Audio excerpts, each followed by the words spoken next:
like to call the April 5th meeting of the Gloucester County Board of Supervisors to order. Ms. Steele, will you call the roll?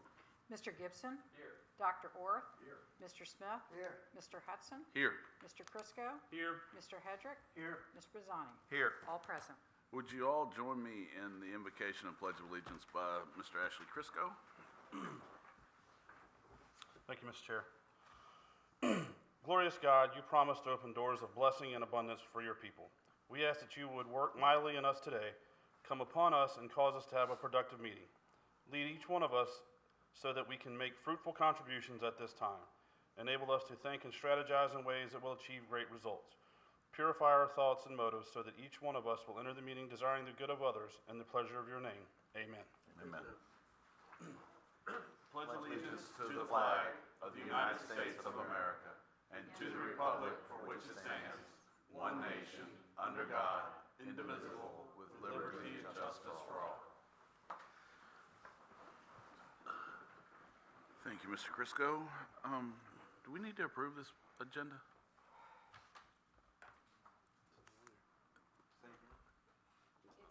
Adoption of the agenda is not on there. Do we need to? Add the items last night, you moved the items. Okay, well, I'm gonna make a, would somebody like to make a motion to, approve the agenda? So moved, Mr. Chair. All in favor? Aye. Okay. Now, let's go to citizen comment period. Anyone would like to speak, come forward, state your name and magisterial district or affiliation, and you have 3 minutes. Thank you. I'm Shannon Kennedy. I'm the president of Rappahannock Community College, and this was the night I could work out between 12 counties where I get to come and see. It's I would like to schedule things at the same time on the same day, but glad to be here, so thanks for giving me a little bit of time. RCC's request this year is for $15,303. It's $446 more than we asked for last year.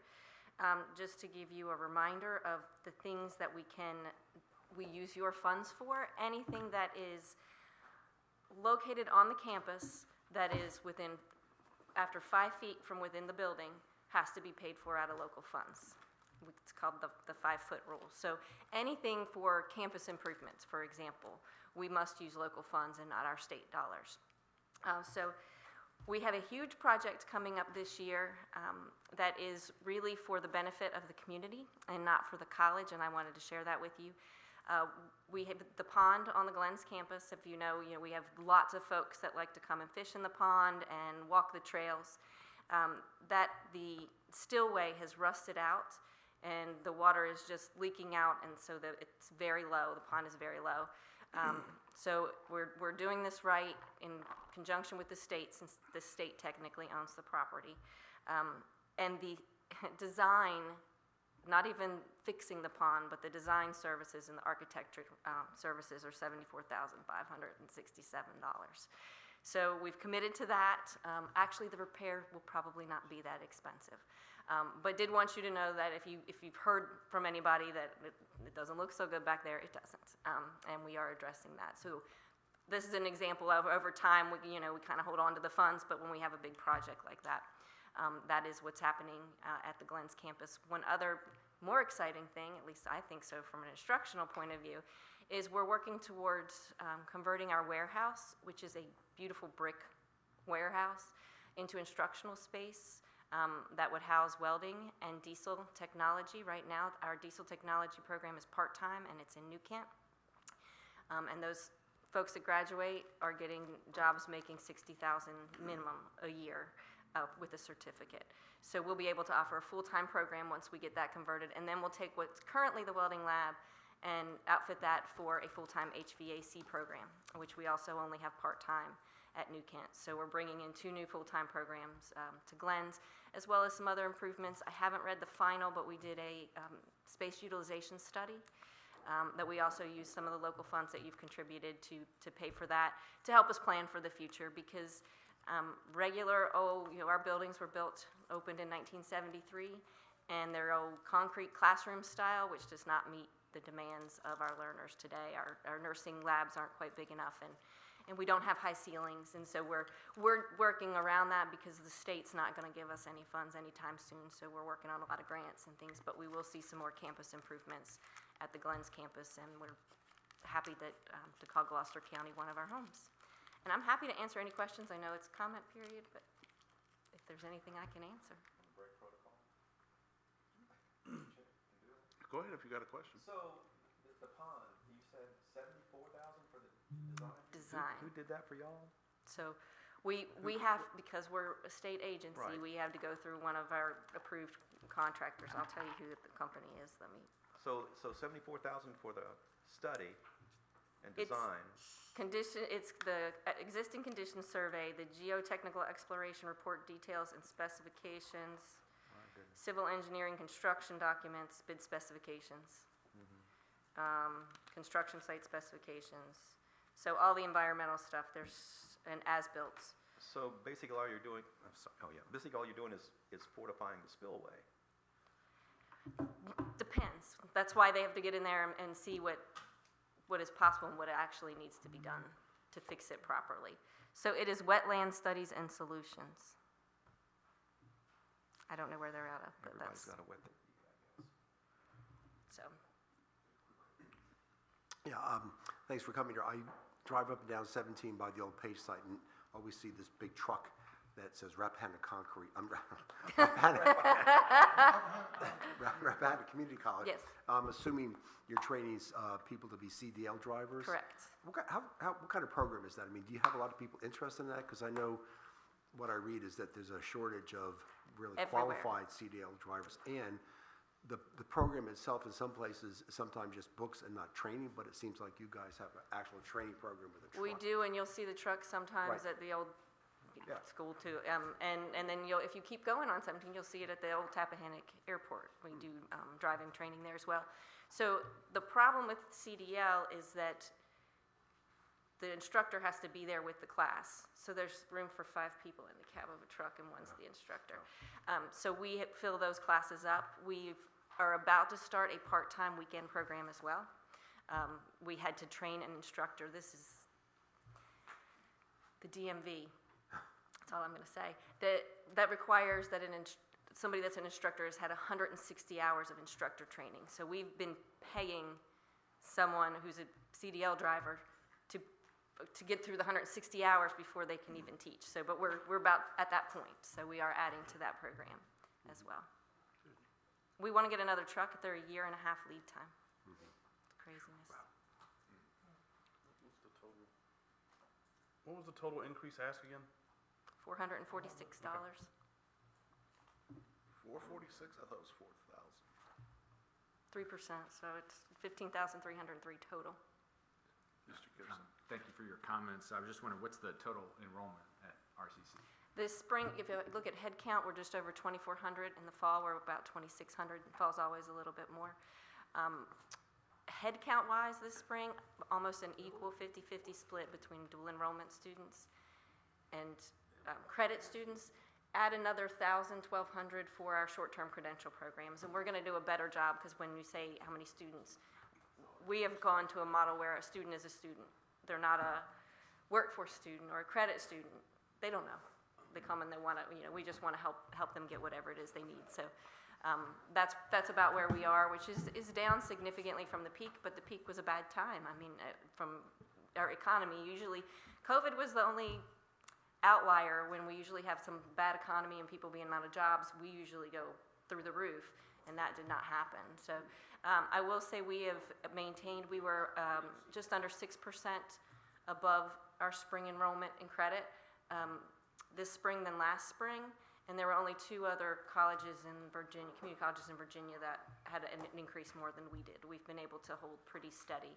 Gloucester County, although we're still not getting quite the share that we used to, but the Gloucester County citizens still, compared to all of our counties, are still the largest that attend RCC.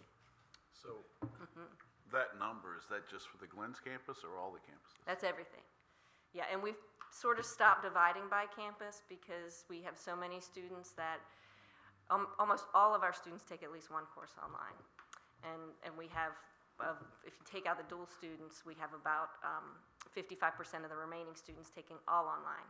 So it's our nursing, our EMS, by the way, we're growing our EMS program.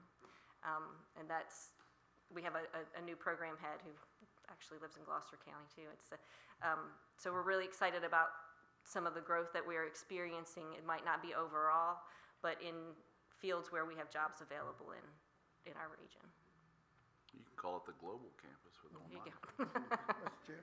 Yes, Mr. Yeah, Smith. I'm glad to see that you're growing the welding program. I spoke with a young lady just last week at the high school, and she's doing the welding at New Horizon. And she's graduating this year, and she has 10 interviews for welding. Yeah. She's like, I don't know which one to take, what to do, what job to take, and everyone was over $25 an hour, and she was like overwhelmed. And I think it's awesome. So that's good you're growing that. Great, and we do some of the high schools, New Horizons, when that got set up, it got set up way before my time, but, so we lose the Gloucester County students, which is very frustrating for me, because I'm afraid then they're used to going across the river Right. and not coming to us to complete, but we still have a demand for welding students and a demand for the graduates. The shipyard is so desperate, they're working with us as well. Right, awesome. She can actually go to South America, Mexico area, where they're doing oil facilities there, and they're making about anywhere from $180,000 to $200,000 a year. Yeah. Welding. The best, I think, the best paying welding job is underwater welding, Underwater. which they need here because we're building ships. I'm curious. I would be broke.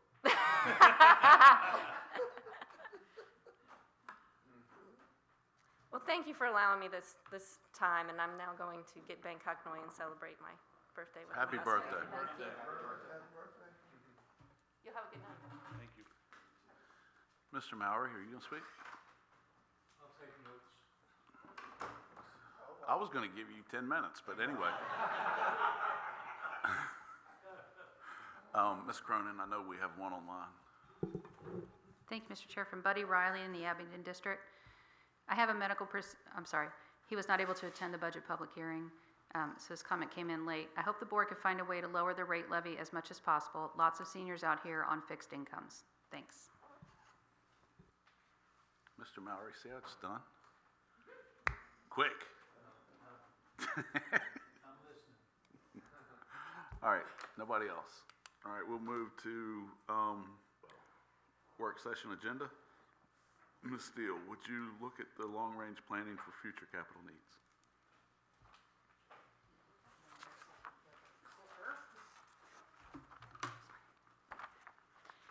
So, a year plus ago, when presenting the budget and the capital, Well, that's coming up. This was originally on last night's agenda, but because of y'all not being here, I figured we'd wait and bring it in with the budget part. so when I presented the capital improvement budget more than a year ago, I brought up concerns that we have so many things on the list, and when will we ever get through them? And we keep adding and adding.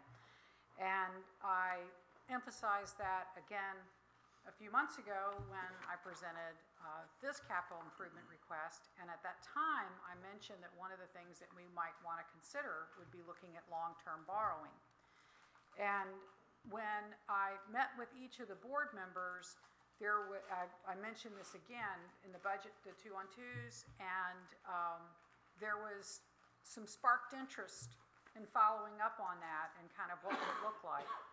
And rather than waiting until after the budget cycle is over, I think it's just as easy to talk about it at the same time. There obviously are, the discussion is the discussion, and whatever actions you all want to take, you can go with, but it's not, I just don't want it confused in with the budget that we are looking at adopting. This is a separate thing, and this is looking at long-term, and there we go, long-term borrowing to meet community and county needs.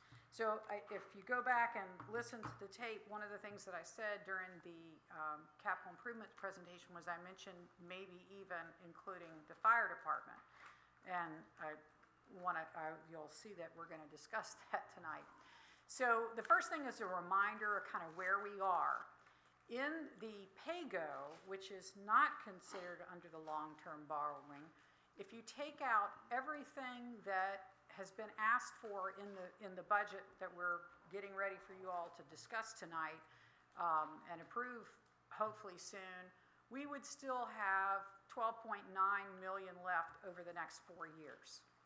So like another $3.2 million in just pay-go. So it's harder to tell on this screen, but I put things in lighter green that were impacted partially, like our county paving program. We didn't fund the whole thing, that's not all requested, and some of them are more than 1 year items. And so anyway, that's where that 12.9 comes from, is looking at subtracting what's included and what would be left over the next 4 years. In talking about the debt financing, if you take out the one item that's proposed of the public safety radios, you have 37 million, almost $38 million left over the next 4 years. And neither of those budgets include everything. You know, I mentioned about elevators that need to be replaced potentially, or other major things like the landfill that may or may not have to have. We did get a really good report lately, so we're happy about that. But anyway, you know, major things done to it. The list is not all inclusive. So it's 37.7 that are represented to this point. So why would we maybe, you know, look at the bond financing and think about long-range planning and not just year-by-year piecemealing it? First of all, we can meet needs that we have, and some of these items have been on the capital improvement list for years, and people have been asking for them, constituents have been asking for them for years, and it may take 10 or 15 more the way we're going before they would ever surface to the top.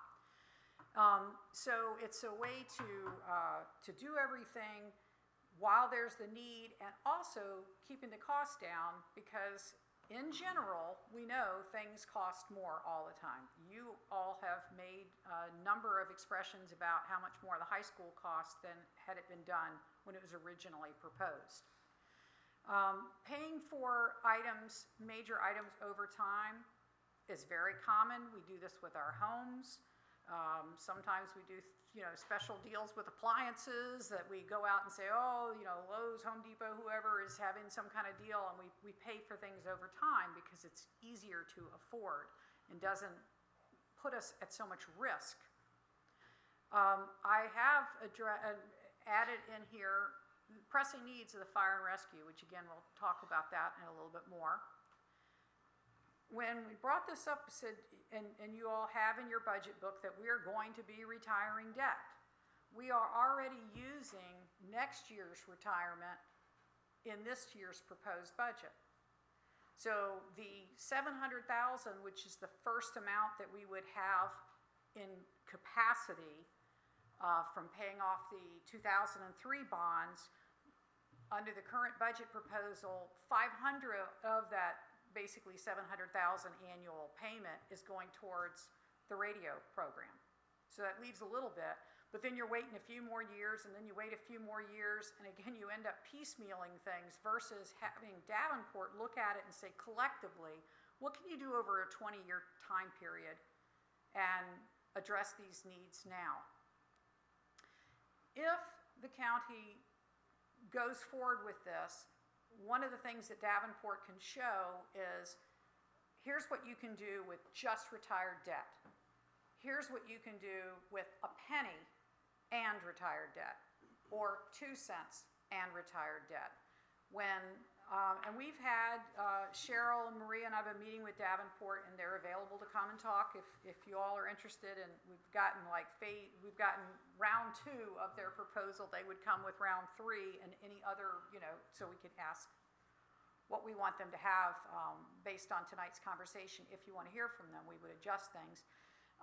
But basically, I'll just tell you that I was a little disappointed that I thought there would be a whole lot more money with just the retired debt. But one of the things that you do if we say we're going to do a 20-year loan, you don't know that it's not like you don't ever need anything for 20 more years. We sort of heard that about the sales tax with the schools. Well, the high school, sure, that's going to get done, but that's not the only building they own, and that's not the only thing that has to be addressed. So you don't want to say, well, you got to wait 20 years. So what Davenport did is they built in an ability to start building the capital reserve back up, which was something that I didn't catch the first time I was reading because I was still concentrating and thinking, oh my gosh, this is so hard to even look at, not being able to borrow again, and can the economy keep up, and what happens with the county and this and that. They've considered that. And that's one of the things that, because they are risk managers, and that's what they do, is they look at it, and so you're not putting yourself out 20 years that you can't borrow any more money. And again, I would rather they talk about those. I mean, I can, talk about it, but they're the experts in it. The other thing, legally, and this is where we would have our county attorney and possibly bond counsel, if the board decides to go this route, whether a referendum would be required or whether the board would want one even if it wasn't required. So there are some cases where, again, like if you're using retired debt, where it appears, and we would need to have that confirmed, but it appears you would not need to go to a referendum, but the board might want to say, let's ask the public, do they really want it? And so that's an option for the board, to consider. What I put together is an idea of how things could work, is in no way, sort of written in stone or anything like this. It was just to show what could happen. Because the first thing I put an Excel file together, and I put all the things that were asked for. And that were debt financing and, the total, too much money. Right? It was just too much. So I said, okay, how can we reduce this scope? So, and the first thing is I included Station 1 in there, and the first figure I heard was 13.5 million. Well, when I was working on this, the information about the Norfolk station just came out, and they had cost that was very relevant compared to ours. I also talked in depth to the person who's doing the Williamsburg station, which is larger than what's proposed here, and what their cost is per square foot. And I met with the fire and rescue. I've done this a couple of times with them, and they know that this may be, discussed tonight. So I figured on $11 million, not 13.5, based on what was being done. They said, well, that kind of makes sense because we've already demoed, we bought the land, we've demoed the land, and we've paid for the design. So they already had a significant chunk in there. Of course, these again are estimates. When I went to Davenport, I said, this is similar to what we're doing right now. The request I have before you for this year's budget is to seed the first year before that bond money comes back in and to use general fund. So my thought was, I knew that Gloucester Volunteer Fire and Rescue has been saving money for the new station. They are not ready to build it. It's going to be years and years, and you've already got requests to start repairing the one that they have, which could be used for different economic development. So I looked at what they kind of have, and knowing that they have other needs, and I went to them and I presented just a thought of, what if we put $1 million, we asked you give us $1 million cash, and that pays our first couple of years of payments. And then once the building is built, which is 18 to 24 months out, that land would go to the county. I took the assessed value of the county, which is $2.9 million. They've had it appraised.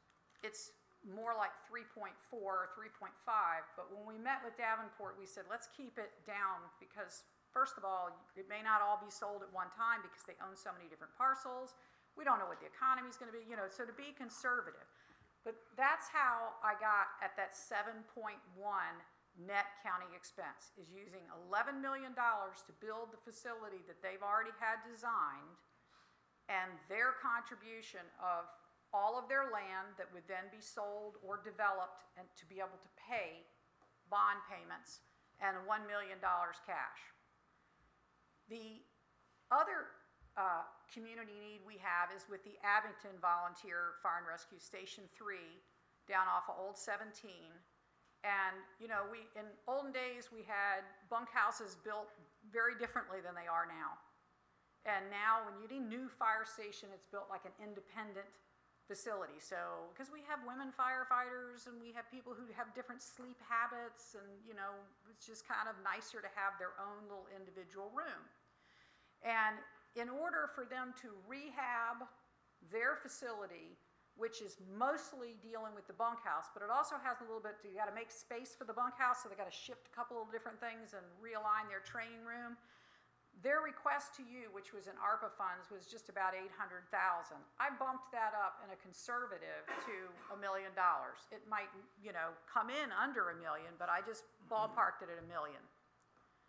The sports complex was requested by the school system at a cost of over $11 million. I took that back down because they had their project piecemealed over time of 5 years with a 6% interest increase in cost. So here again, if you build everything at one time, you know, you can save money versus the staging and all the things that has to happen, as well as the inflation that goes with that. The school HVAC was a little bit harder to do. And my throwing, you know, darts at this was to look at, you all have said we've got to keep up with the HVAC for the school systems. We've done a lot that came through recently. They've got a whole nother list that needs to be done. And so I put part of it in here and then assumed about $400,000 would stay in PAYGO annually. So this is not their full amount, and this is no magical number. This is one that, like, if the board was trying to get to a certain number, you could play with this dependent upon whether you'd wanted to do more or not, and dependent upon how those needs are.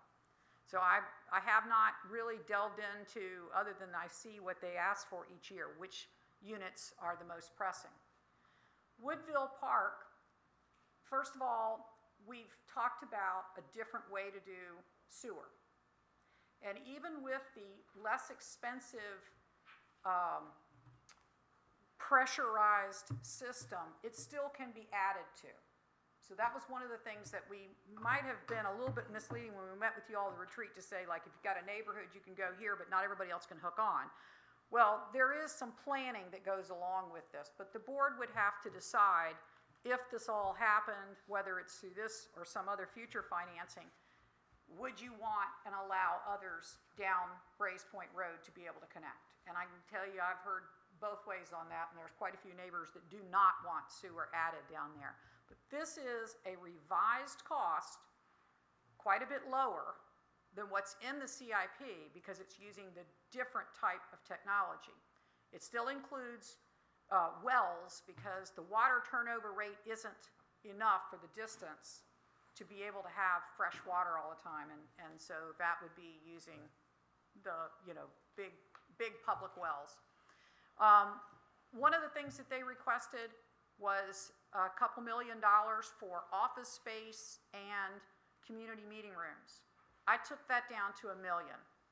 I think you could say as a board, if you want to have another Whitcomb Lodge type building at Woodville, if you want to offer something for the people in the lower end of the county that have community space, you can decide and design that. I just put $1 million in there instead of the $2 million that was there. I was reducing. There's also other accessories that are still on the PAYGO for Woodville. Gloucester Point Beach is another one that has some maneuverability. The 2.475 is what Katie was able to get from an architectural or an A&E firm that estimated, looking at the square footage and all that, but that is not a firm figure. That is just guessing of replacing this and that. I think we all know that things cost a lot of money, so a couple $1 million probably down there would not be hard to spend. But that figure has a little bit of flexibility. So that's where I came up with the 29. Yes, sir. So what do you propose building down there for $2.5 million at the beach? So, one of the things that you all asked that we are waiting to get a response from, if at the retreat we talked about what would it take to be able to build or lease a facility down there, like a restaurant. So we have a whole list of questions for the federal government of when you get their money and your land is reserved in perpetuity. Does perpetuity mean 40 years? Does it mean 100 years? What does it mean? Can we take the building that is like this and turn it this way, and we use the same amount of square footage, but then now you've got all this frontage, and then you raise it, and as long as you're not impacting more than that square footage, then you might be able to put a 3-story building in there. So some type of a new restroom and observation deck, or, restaurant, concessions, all that would need to be decided. It also includes the landscape improvements. I would personally like to see major improvements done to the pier and expansion of that. So I think all of that would again be, maybe that's where we get the community groups together and we say, what do we have? How do we build it? The most disappointing thing is looking up and finding out that it's about $7 million to build the parking deck that Yorktown has. And you can't do but so much at Gloucester Point Beach because of the parking. But there's some options there that, to explore as well. So these are projects that are on your CIP that have been reduced to try to make them more doable. But I think you can see there's a lot of wiggle room there. With fire and rescue, this is something completely different that the board, at least in my tenure, has not done anything like this. But I think it's time to consider. There have been plans for replacing Station 1 that have been around for a long time. And because of what's happened with their original proposal and the inability to get financing at the lower rate, private financing for them to go out and get that is going to be just make it almost nearly impossible to build anytime soon. I mean, we'll be waiting years and years and years unless somebody, literally says, here, I'll give a gift of $10 million or something.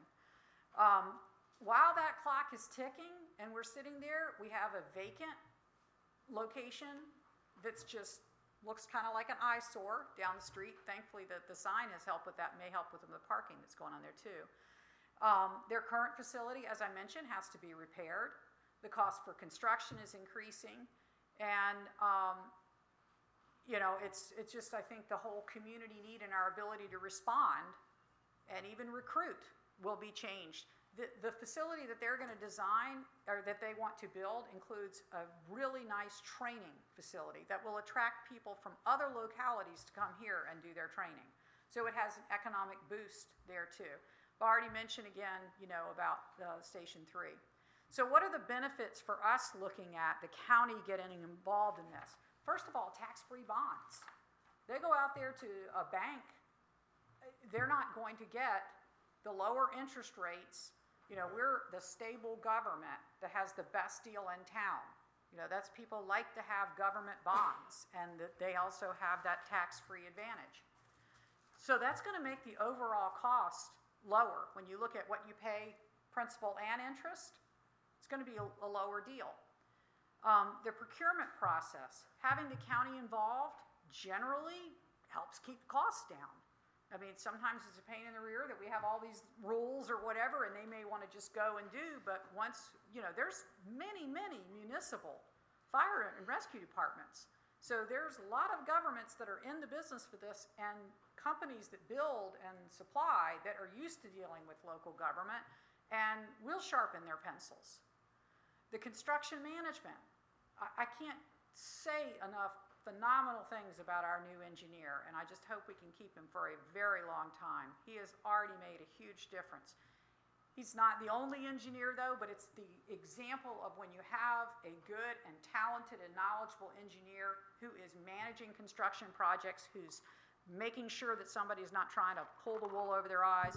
You know, they're a volunteer organization, they're going to hire a construction management firm or person. They are still interested, and there's a particular person that we talked about that they would love to see do this, because that gentleman has been involved in many fire and rescue departments, and right now he is helping and facilitating, he was hired by New Kent, and he's doing that department. So it could be a combination of things, but we've got engineers on staff for oversight. And then the much faster construction. If the board looked at doing this as okay, let's bite the bullet, the community wants it, we're gonna make it happen, we could start construction in early 2024 and complete that building in 2025, or at the very latest 2026.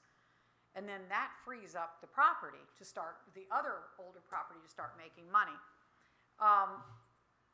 They would still be independent 501c3 operations. The only difference here would be the county would own the building and the fire department would own the land. Things like that have happened, you know, before. That's not the most novel thing in the world, and you just have really good MOUs that you know, address these things. The fact that they stay independent is extremely important to them and very important to all of us and our taxpayers. That we save money by having a volunteer group. And then again, the economic development. I have met with the chief from Abingdon and also with representatives from Gloucester, had discussions about this. We've talked about, like, just for an example, they own a home and it's rented. And I said, you know, this is the kind of thing that if the county ever goes down this road, you would need to bring to the table. What requirements do you have? You know, you would want to see that lease carried out, so somebody's not like kicked out on the street or something like that. They would, you know, bring their side, we would bring our side. Like if the Gloucester Volunteer Fire and Rescue ever disbands, that they would donate their land to the county. That would be part of the things that our county attorney could work out to make sure that we're all protected. So the final thing, I'm sorry, go ahead. Yeah, so if y'all recall, I asked a question of the Abingdon Fire Department as to billing insurance companies for transporting people to and from their homes. I found it surprising that the Gloucester chief did not want to do that. And I would suggest that he does some benchmarking with the Abingdon folks to see, because the Chief Clemens said, I'm gonna lose people. Well, Abingdon hasn't lost people. They're having a hard time finding people to volunteer. So why doesn't the Gloucester chief want to benchmark with Abingdon to find out there's an additional source of revenue for the fire department? So I That's think thousands of dollars a year. they are an independent organization. They got together and one group's voted one way and one group's voted another. I've talked to them about it. I have my own personal opinions about it, but even what the decisions are today does not mean that they will be the decisions all the time. For right now, they feel like they would lose donations, not just lose firefighters who say, I don't want to be a part of this, but they would lose donations. The thing that the other, you know, sort of side to that is... If they would lose donations, I mean, has Abingdon already experienced the loss of donations? No, they have not. So why are they saying that they're going to lose donations if Abington's not experienced it? Because people have said that they get donations willingly, and it's kind of like if you go to something and you have to pay a ticket, or there's a bucket that you can provide money to. And Yeah, but you they're might not give billing, more. they're not billing, if you don't have insurance, they won't bill you. I agree. So how does it hurt the fire department, or hurt the individual if they don't have insurance, they don't have to worry about it. It's no cost out of their Well, pocket. I can tell you the one thing that I have learned that Abingdon is working on is, and I think this is important to try to get fixed, and that might bring others along, is you're correct. They are not billing the individuals. They are only billing the insurance companies. They are the company that they hire that takes their amount out for doing this, and they do this at other, for other fire and rescues. They have so many addresses or inaccurate information from it's incorrect information that the billings are not coming through to the percentage that they anticipated. They're still doing okay, but the company said what you need to do is to send this to the people, and you write a letter and you tell them, we've tried to bill your insurance company, can we get your correct information? My first question is, the hospital's sure getting their money. Right. They've got the correct. So I think there's some things, and they may have already even worked that out, but there definitely was a hesitancy that they did not want letters going, would prefer not to have to send a letter to a person, because we know what it's like. Somebody gets a letter and they think they've got a bill, they get confused, especially if it's somebody older or, whatever. So I'm hoping they can get the most accurate information from the hospital if they can share that, and Abington's rate will go up. But they still made as much as they expected to make in donations, and they have an additional income source.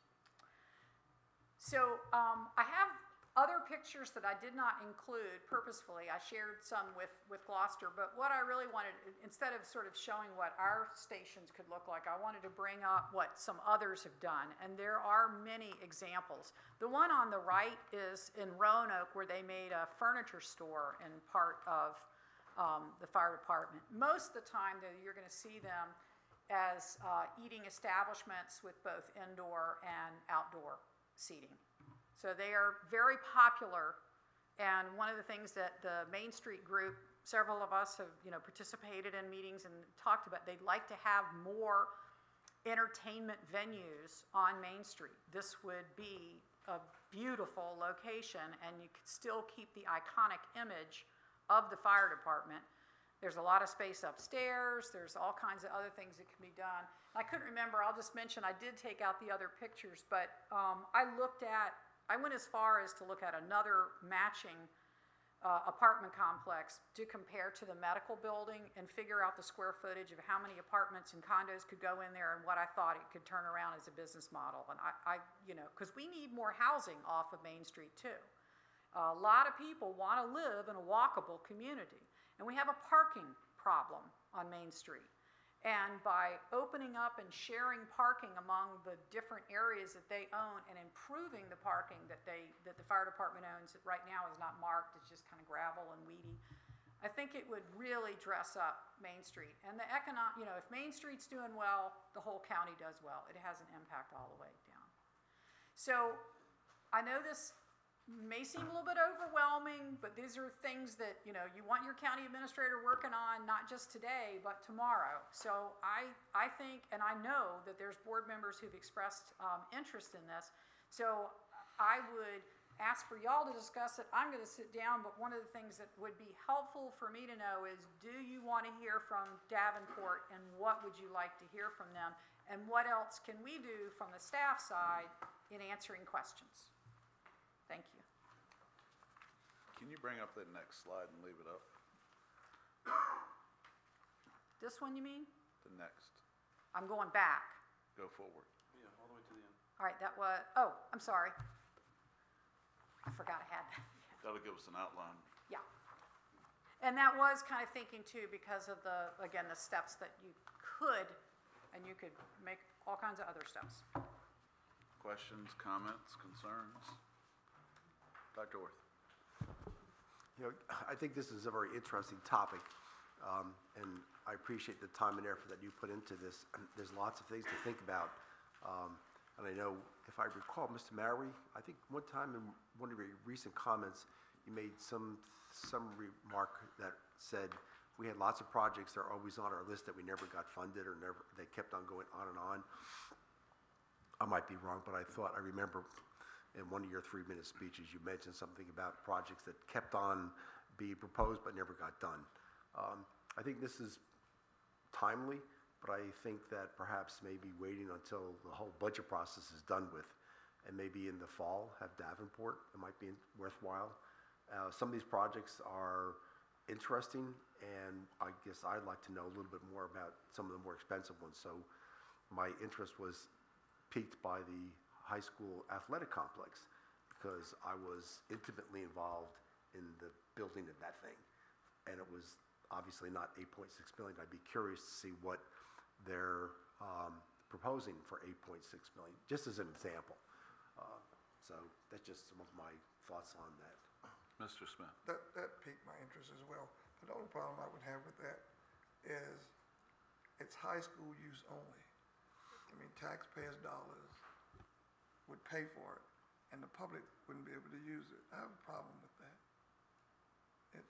It happens now. They can't use the track. They can't use the field. no public to run the track if they want to? No County problem. allows their citizens to run that track over their fairly. Can't do it in Gloucester.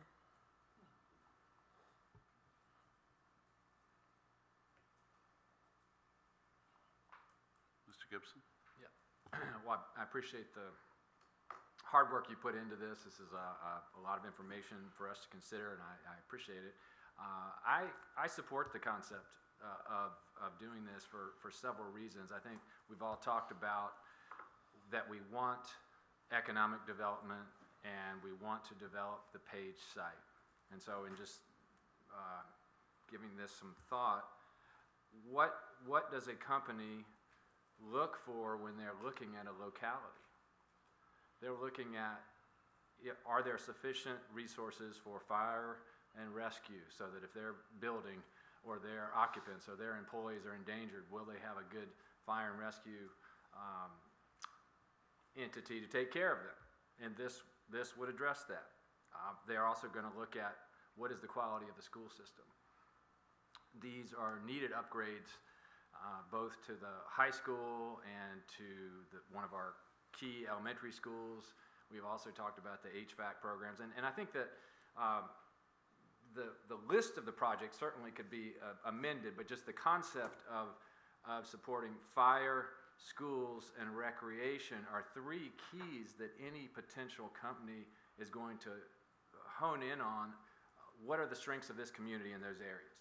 And I think something like this could address those needs more quickly, because we want this economic development, but we don't know when that's going to happen. This could happen 2 years, 3 years, 4 years, 5 years, but if we were to go ahead and move forward with some of these projects, then perhaps we could get an investment more quickly, which then could continue to generate more revenue. I do think the high school, we should give serious consideration to the sports complex, because we are already renovating that school right now. We've got the construction folks out there, we've got the bulldozers out there, and if there was ever a time to try to save money in this process, that now would be the time. You know that I made some comments at the joint meeting about the need for greater athletic funding and funding for the arts, and with the behavioral problems that we're all seeing in the schools, to have top-notch facilities that these students could play, that's going to attract more student involvement to get them engaged in positive activities. So I would like to hear from Davenport, and I think if we were to consider a referendum to put it before the people, I believe we've got a June deadline. Is that correct, Mr. Wilmot? I think that's right. Yeah. And one other thing I would mention is we heard at the town hall that there's a great interest in greater recreational opportunities for our county and for a sports complex. Well, depending on how this is crafted, and if there were good improvements to Woodville, that could essentially become the county's sports complex. We could run sewer there, we could have a community meeting place there, we would have bathrooms, lighting. That really could meet the need that so many of our residents have talked about. So I know that was a bit long-winded, but I just wanted to voice my support for this concept, and I think that's definitely moving in the right direction, because we simply don't have the money to meet these needs right now. Mr. Bazzani? So, Ms. Steele, the pay-go requests, those numbers already baked into our budget then? They're not. The pay-go request you have for this year is baked in, but the money that you see there in the circled is for what would be coming next year and the year after and the year after. But year one is baked in. So part of year one is there. The parts that, and again, it's a little bit hard, but right now we have the bus garage conversion, we have the Beaver Dam floating dock, the jail console, and the Achilles vestibule's already been done, or is in the process of being done right now. And the air conditioning for the bus retrofit, and a partial on the Art Park, and a partial on the county paving. What about the school bus replacement? That's in there.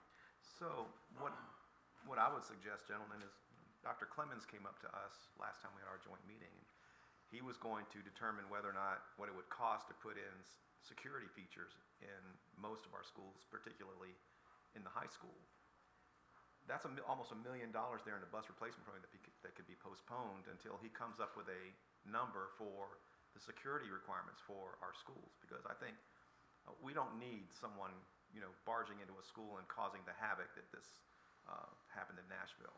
So if there's $1 million there we can use to pay for this equipment, we should just forego 1 year's worth of buses and use this money for safety features on our schools.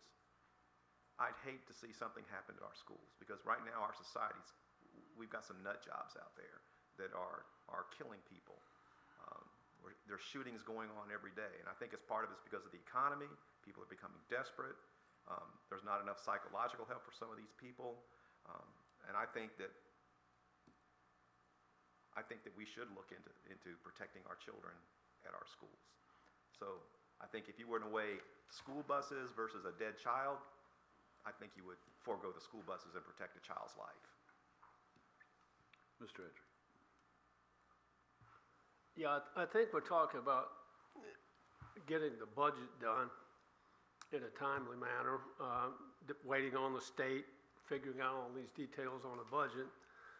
And then we're talking about the other conversation is about all of these capital improvement things that we need to do, and getting Davenport in here and giving us some guidance on what the possibilities are.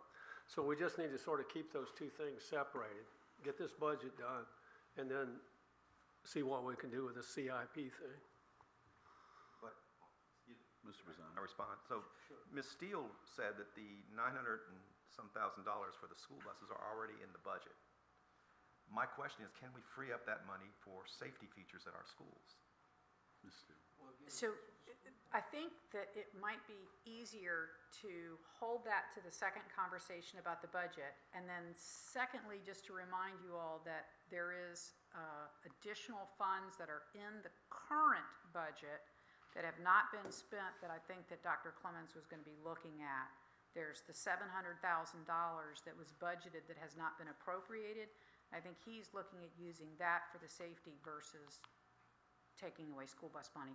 But I think what I'm hearing is, at least so far, and I know some of y'all haven't had a chance to talk, but is the question of the timing of, do you wait to have the conversation, and that's fine, and if so, when, and keeping in mind that borrowing only happens twice a year, and the referendum is in November, if you're interested in that. You could wait a whole nother year, you can do whatever you'd like, but so far, I'm hearing, I guess, some people saying, let's, wait. But. Mr. Smith. Mr. Chair, now I would most definitely be interested in hearing what Davenport would have to say. Most definitely. I want to hear what they have to say. And while I'm talking, can I say one other thing real quick? I saw on the earliest slide that $700,000 for improving on the landfill. What are we improving on a landfill that's closed? We have a serious methane problem that we've been having, and Mr. Baines has been working, and as well as our private engineering firm, to address that, and we think we've got it going on now, that it seems to be working. We've had to have so much more testing done, and we've had to install new wells, new fans. We still need to do some fencing to protect the area. So that $700,000 was not budgeted, but it's there to show that this could happen. I didn't recommend it to be funded, but if we had to put basically a moat around the landfill too, because the methane doesn't go through the water, it would cost that amount to protect our site and the other sites. Dr. Orth.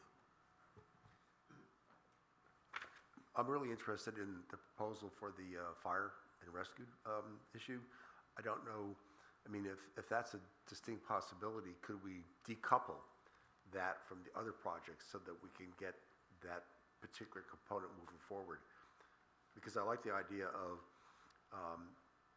them getting their new building and then us getting their old buildings for economic development that would be beneficial for the county. And again, I don't know whether that's a possibility or not. It's just that I know we do everything we can to facilitate the needs of the fire and rescue because they're so important to the community. But I don't know, maybe that's perhaps another time for another discussion. If I can, Mr. Chair, just as an example, the Henrico referendum that was just held, it had 4 topics. It had fire and rescue, it had parks and rec, it had stormwater and libraries.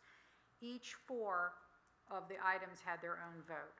Fire and rescue took the highest percentage with 89% approval. Parks and Rec had the lowest with 84%, which most people are pretty happy with an 84% response.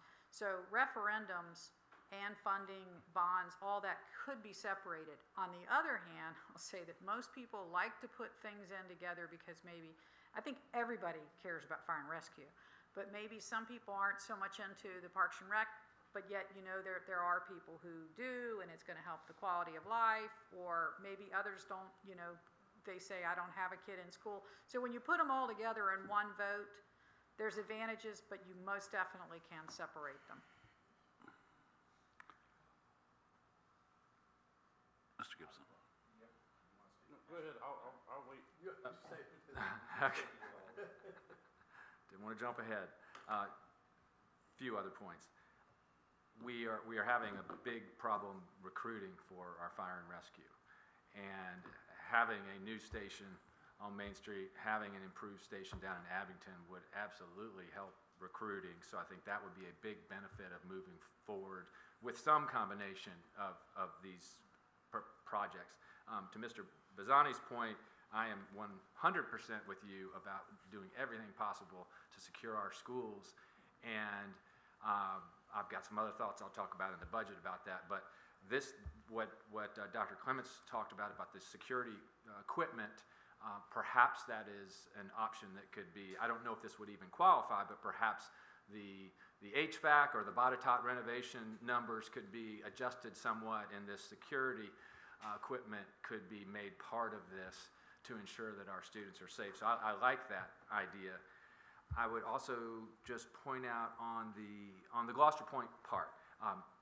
Most of us were out on the tour, and I hadn't been out there a while, and it's a nice park, but it definitely needs an upgrade. And I don't know how many of you recently been to the Yorktown waterfront park, and unfortunately it is kind of night and day, the quality and the landscaping and the brickwork, and I think it makes a statement about who we are when you just go across the river, and I understand York County is much bigger and they've got more tax revenue than we do, but I think that we need to pursue excellence there. It is really one of the only public places where the public can enjoy the waterfront, and so we ought to accentuate that. We've just adopted this logo with the blue waves. That's who we are.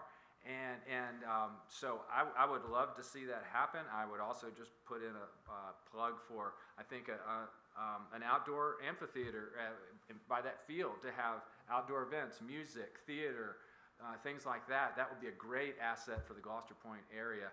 I know parking, we'd have to figure that out, but I think it's a great project and would love to see that included in some sort of combination of this proposal.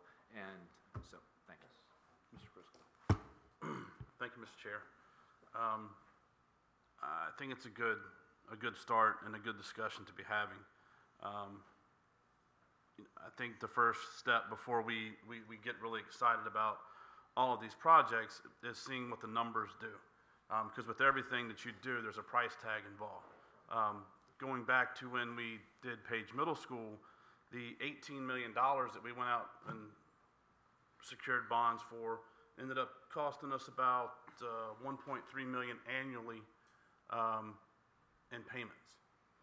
So at current, that's a little over 2 pennies. So I know with this type of a program, it'd probably be a little bit less, but that's 18 million versus what we have looking here at 30 or almost $30 million. You know, there's going to be a price tag involved. And I think, because I remember with the high school thing, I think it's August, unless they've changed it, that we have to approve, is what it used to be. I don't know if that's changed since then. I wrote June question mark, August question mark. Yeah, I think that's what it was, or it was last year for Henrico. But my concern is the price tag. I think before we get excited about anything, we need to have more information from Davenport. While there's money, retiring from bonds, I know these projects at some point need to get done, but I also know that the economy is still not as stable as we would like it to be. There are a lot of things that can happen between now and the end of the calendar year and the end of this fiscal year that we're getting ready to start that could change a lot of things that we're looking at and wanting to do. If it's a June deadline, we're going to be very pressed to get this done between passing this budget, which we're going to pass a budget without the state even have talked about their budget. We don't have the confirmed numbers back from the appeals yet, so our actual amount of money is not 100% locked in that we're going to have this year. So, while I would like to continue this conversation, I think that we need to tread lightly in getting excited as an opportunity to borrow more money and put our taxpayers in more debt to fund everything that's on this list. So I think the first real step would be getting Davenport in here to show us our capacity and what it would do to our taxpayers. Mr. Chriscoe, I agree. I think we need to get Davenport in here, see what we can afford, see how it affects the taxpayers. I think Mr. Wilmot needs to determine if it is. Get off, I can do it right now, if I can use my computer. Okay, But I can't, because I'm locked. kill it. He's locked into that. Gosh, you are needy. I'm very needy. I know. We're gonna try to make it work tonight. I know. This will be fun. Mr. Chair, if I can, Go ahead. Go ahead. I'm just going to say, if there's other guidance for Davenport, just to tell you the preliminary things that they provided, if you want something, if that sounds good or you want more, they did it 3 different interest rates, because we don't know what it's going to be. So they did a 4.5%, a 5%, and a 5.5% interest rate proposed. They only looked at 20 years versus going longer because they did not see any advantage in that.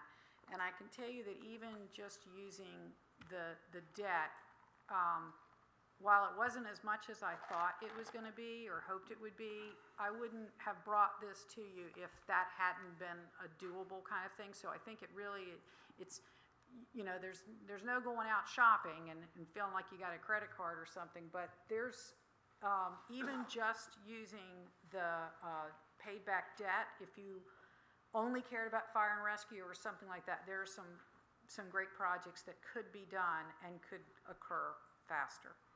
So does that sound reasonable? Would you like to see 3? I mean, obviously there's a difference in what you can do on the capacity. Are we good with 20 years?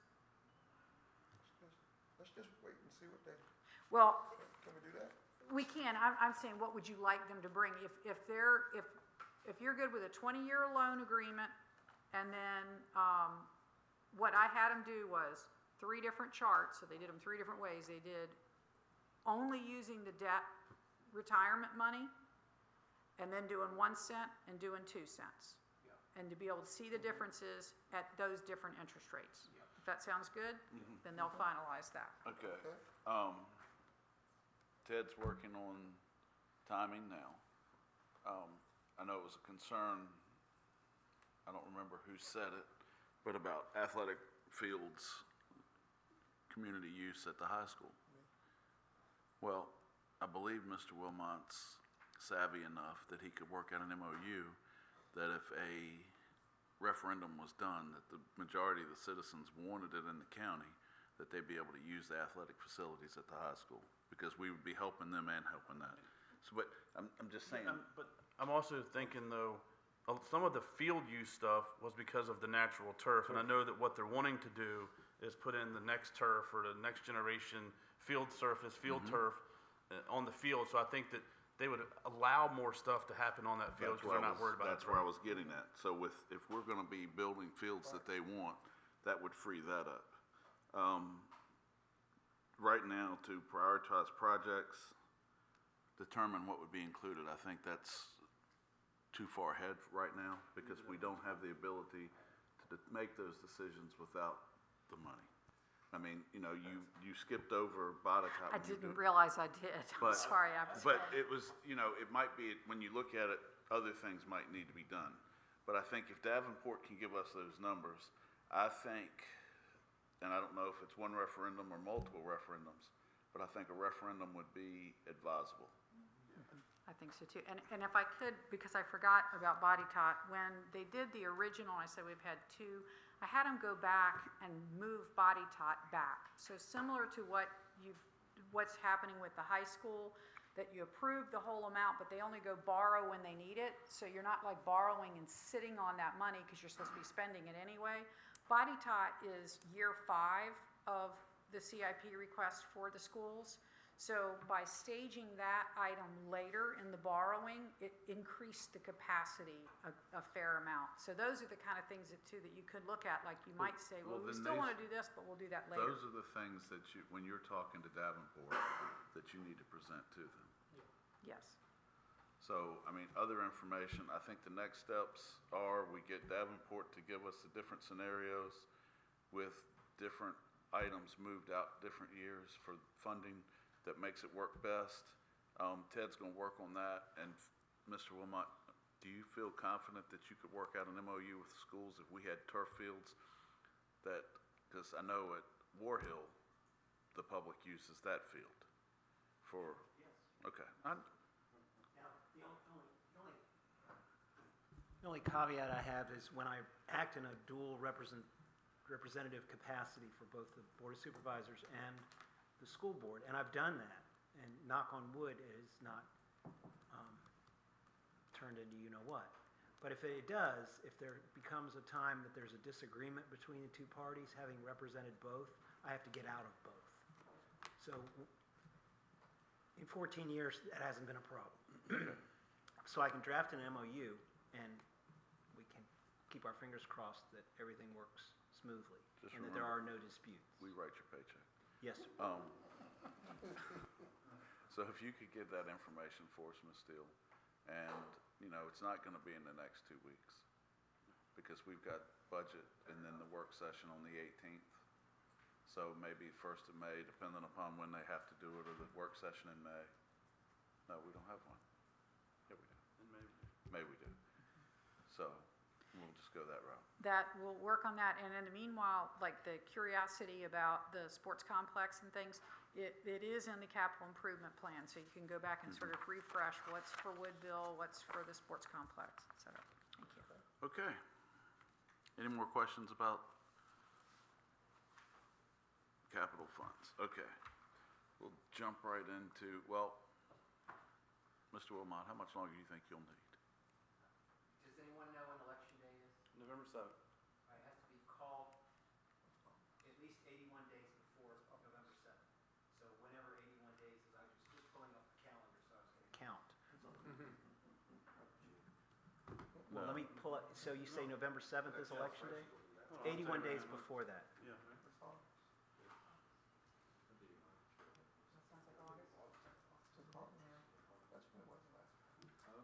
That's when it was for the last,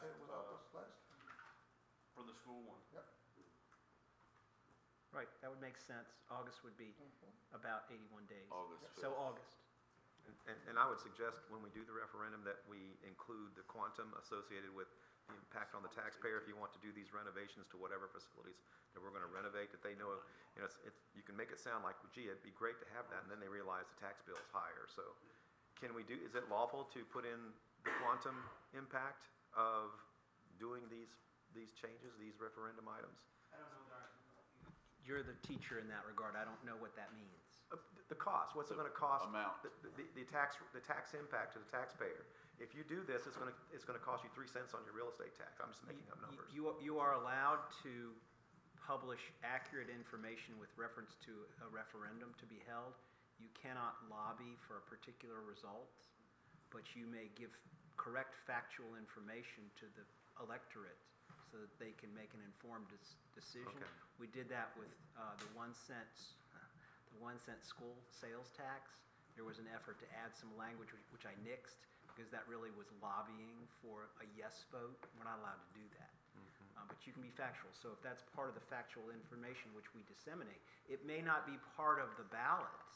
The ballot has to be a very simple question or questions, easily understandable with sufficient information, but not so much information as to make it not a simple question. No, the ballot can, one sentence at the end of the ballot, let's say we decide to do the sports complex at the schools. Simple verbiage, this is what, you want to do. If you decide to do this, it's gonna cost you 3 cents on your tax rate. That's a simple sentence that go at the end. You can't do that in a simple ballot? Whatever we're allowed to do is gonna have to be blessed by the circuit court judge. So we certainly can ask for what we want. Now, I don't envision that you're gonna come to any kind of resolution as to whether you want a referendum tonight. No, I'm just saying. Or what the questions would pertain to on that referendum. Because you may wanna segregate out the projects or the funding. You may wanna give yourself flexibility by including all potential projects. In the bond world, it's generally wise to be over-inclusive in reference to the possible utilization of bond funds, because you don't want to handcuff yourself down the line. You may decide, well, today we think we're going to utilize the funds for A, but after you garner the funds, it may be that B is what you really want to do. So I would advise that you want to include A and B as to possible uses of the bond funds, and that dovetails into the question on the referendum. Would you support the county going out for bonds for any or all of the following projects? I'd urge you to include as many as possible projects in that list that you think are reasonably possible, because you don't want to come to a stage where, we're not going to do the fire station, we're going to do the Woodville building instead. Well, if you didn't list the Woodville building, Parks and Rec, then you can't do that. So, I'm sorry, I'll try to be brief, I know it's hard. What I suggest is that y'all cogitate on whether you want a referendum, and I guess you'll have Davenport here. I don't know whether that costs the county any money to have Davenport here. It's built into the expenses. So yes. So, yes. And then perhaps following Davenport's presentation and your ability to ask Davenport questions, you can then come to a decision as to whether you want to have a referendum and what projects you want to include on that referendum. And then I can take that information and in short order fashion a potential referendum ballot for your approval prior to me submitting it to the circuit court for approval. But remember, all of that has to happen between now and August. Mr. Gibson. Yeah, and I appreciate Mr. Wilmot's legal advice on the flexibility of the funding of these projects, but what I will say, although I support this project, I will not support it unless we identify with the specificity each project and that we follow through on the voters' wishes if it passes. Because I can't get behind something where we present to the public, we need $25 million. We'll make up our minds what we're going to do with it. No, they need to know exactly what we're going to do with it, absent an act of God that destroys the location where we're going to do something. So I just want to go on record regarding that position. I second that record. All right. Well, I didn't want to be misunderstood. I certainly would advocate being specific with reference to the projects you contemplate utilizing the bond funds with. And not to be vague in that regard, but if you have 4 specific projects, you could list the 4 specific projects, and perhaps do 3, perhaps do 2.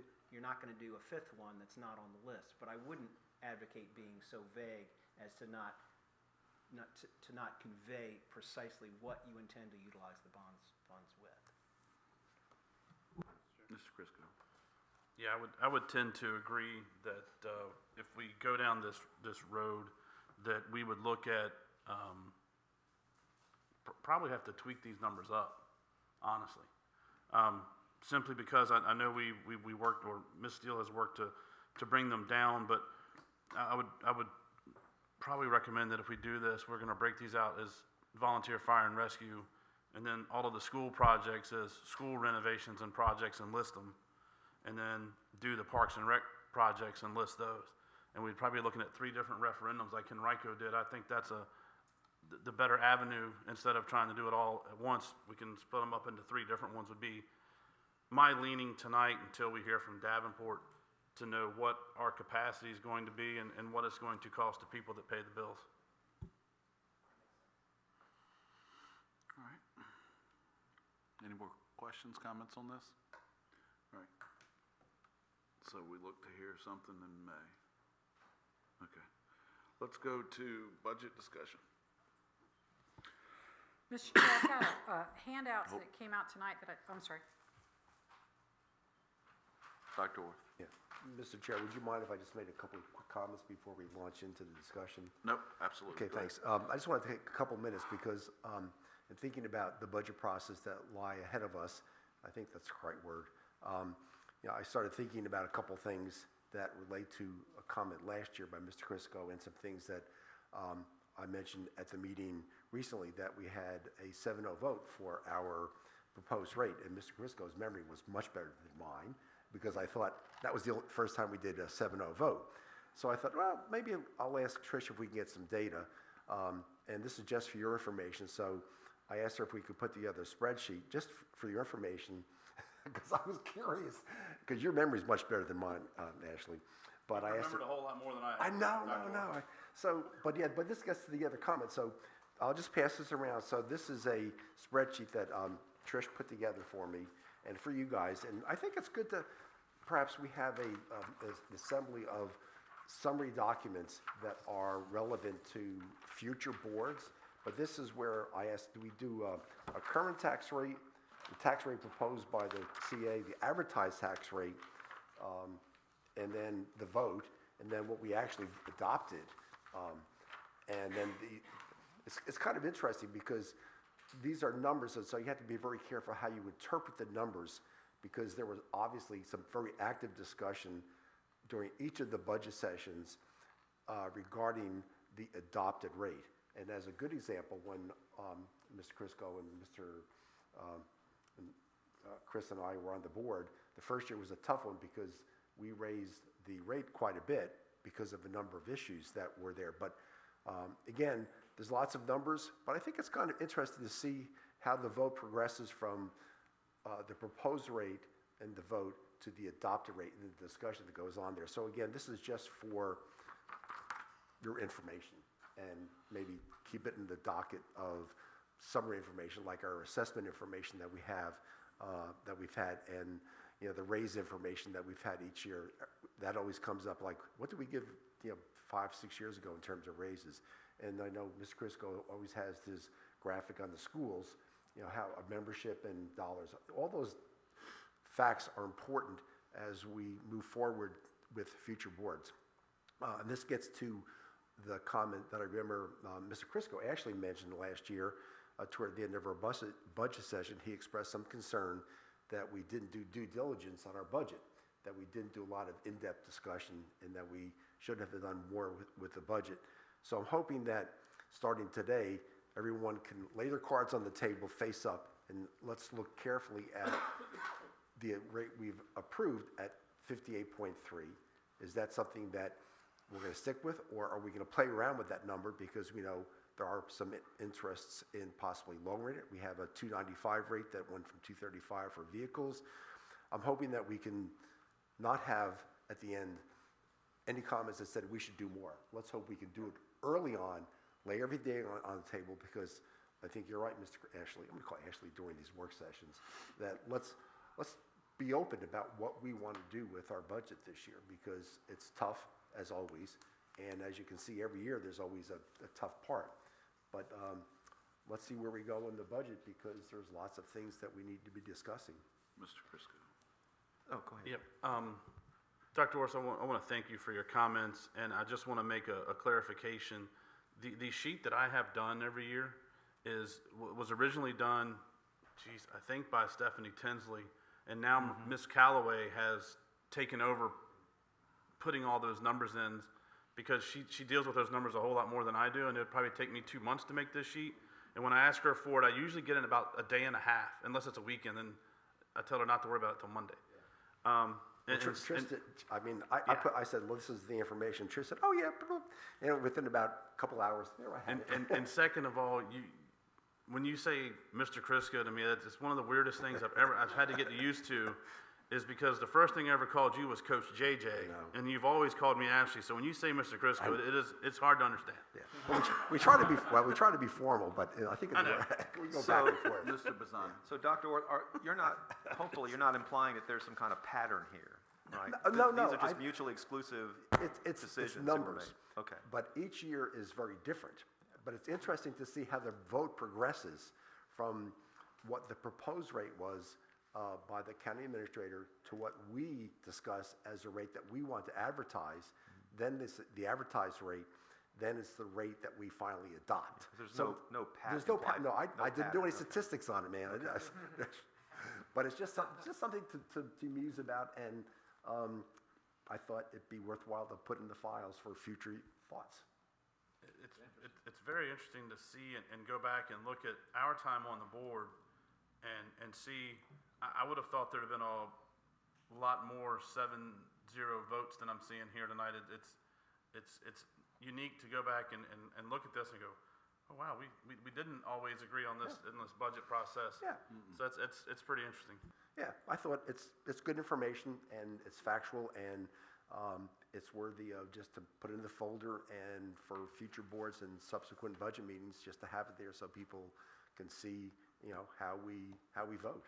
It's, generally not unanimous. We have obviously very interesting differences of opinion on different topics, and so yeah, I just thought that'd be worthwhile to throw out. And like I said, let's begin the in-depth discussion and hopefully come to some consensus on what's best for the county and the right tax rates. Okay, Ms. Steele. Ms. Spicer. And I just got this, so in terms of the minutes, and for anyone in the public that wants to see it, I'm assuming this will go into the minutes so that's available to the public, that they can see themselves. Because this is, obviously, that's been working on it for the last couple days, or Trish has been working on it for the last couple days. Thank you, Trish. The one thing that's commendable out of this is that for 6 years, we held the rate and still provided the same amount of services to our citizens. And that's a commendable thing to do, right? We held our rate and still maintain services for the county and to the citizens. I think JJ just wanted to point out that I was in the hospital one night. But anyway, Ms. Steele. So tonight I Trish passed out some information that I wanted to go over before you all start into your discussions. We have had a number of small revisions that are balanced out. So the sheet that says revisions to the 2024 budget, just to kind of explain, like, first of all, we had forgotten about the care of the page site, which is quite extensive. We added in the Arts on Main expense side and the revenue. We adjust the utilities amount. When the utilities budget changes, the amount of the administrative in-kind cost changes. So it's just a minor adjustment there. We needed to get a new software that we hadn't counted on for engineering. The election officials, we have a bigger election coming up, and there needed to be more people than we had originally put in there, and of the helpers. Park Ops had just a small change, and then also some donations anticipated, just kind of back and forth on moving things with for the General District Court with the fax line. And then the salary adjustments, those are a number of different positions. The only one that I called out was the HR compensation position. And the reason that I called that out, and I can go through all of them, but the reason I called that one out is because I knew that we determined that we had left off by accident a couple of positions just in our accounting, and they happened to be in the Sheriff's Department, they just were missed. And so we needed to come up with some money, and that was my proposal of how to fix our problem. And then a couple other minor adjustments.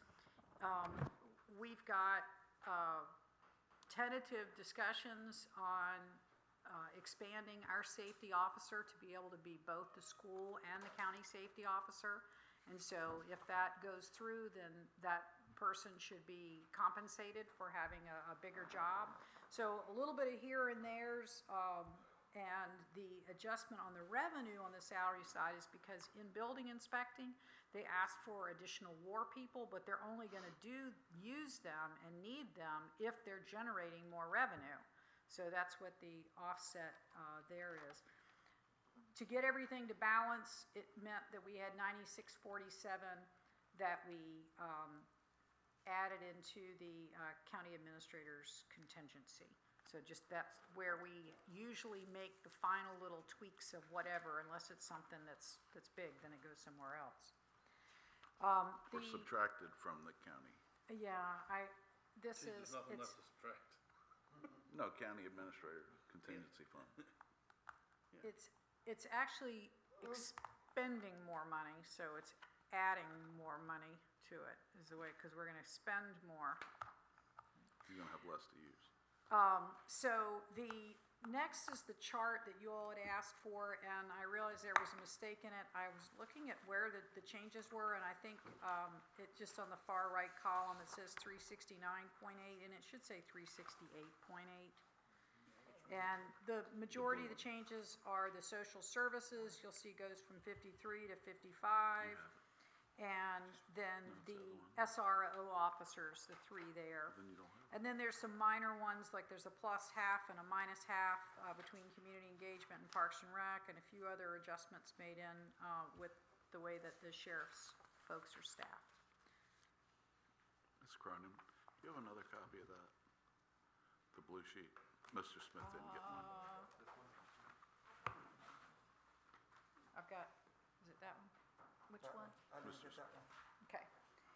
And then the final sheet, the chair gave a great suggestion, and Maria and Cheryl helped prepare this, which was kind of summarize, and this would maybe get the juices flowing for y'all's discussion on what you want to look at. What are the major things that have changed or will be changed, either by percentage, or even if it's a small percentage, it's a significant amount to look at those.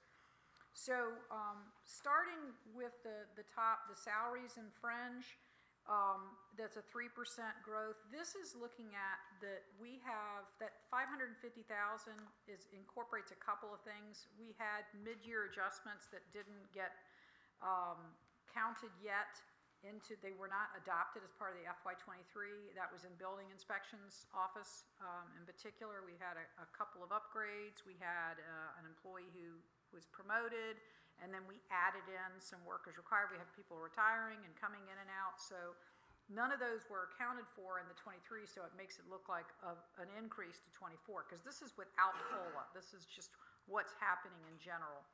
And then you'll recall that we made an increase to the Sheriff's Department salaries, and so that's in there, and it was only on the half year, so and then the final are the tweaks that we made to the scale itself, of the grade scale.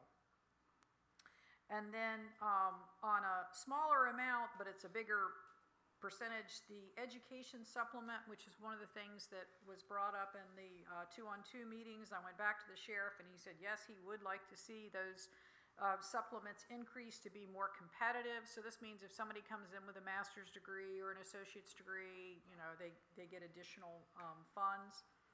The COLA there is listed, and again, this is at this point 5% for everybody except for law enforcement, dispatch, and corrections at 7%.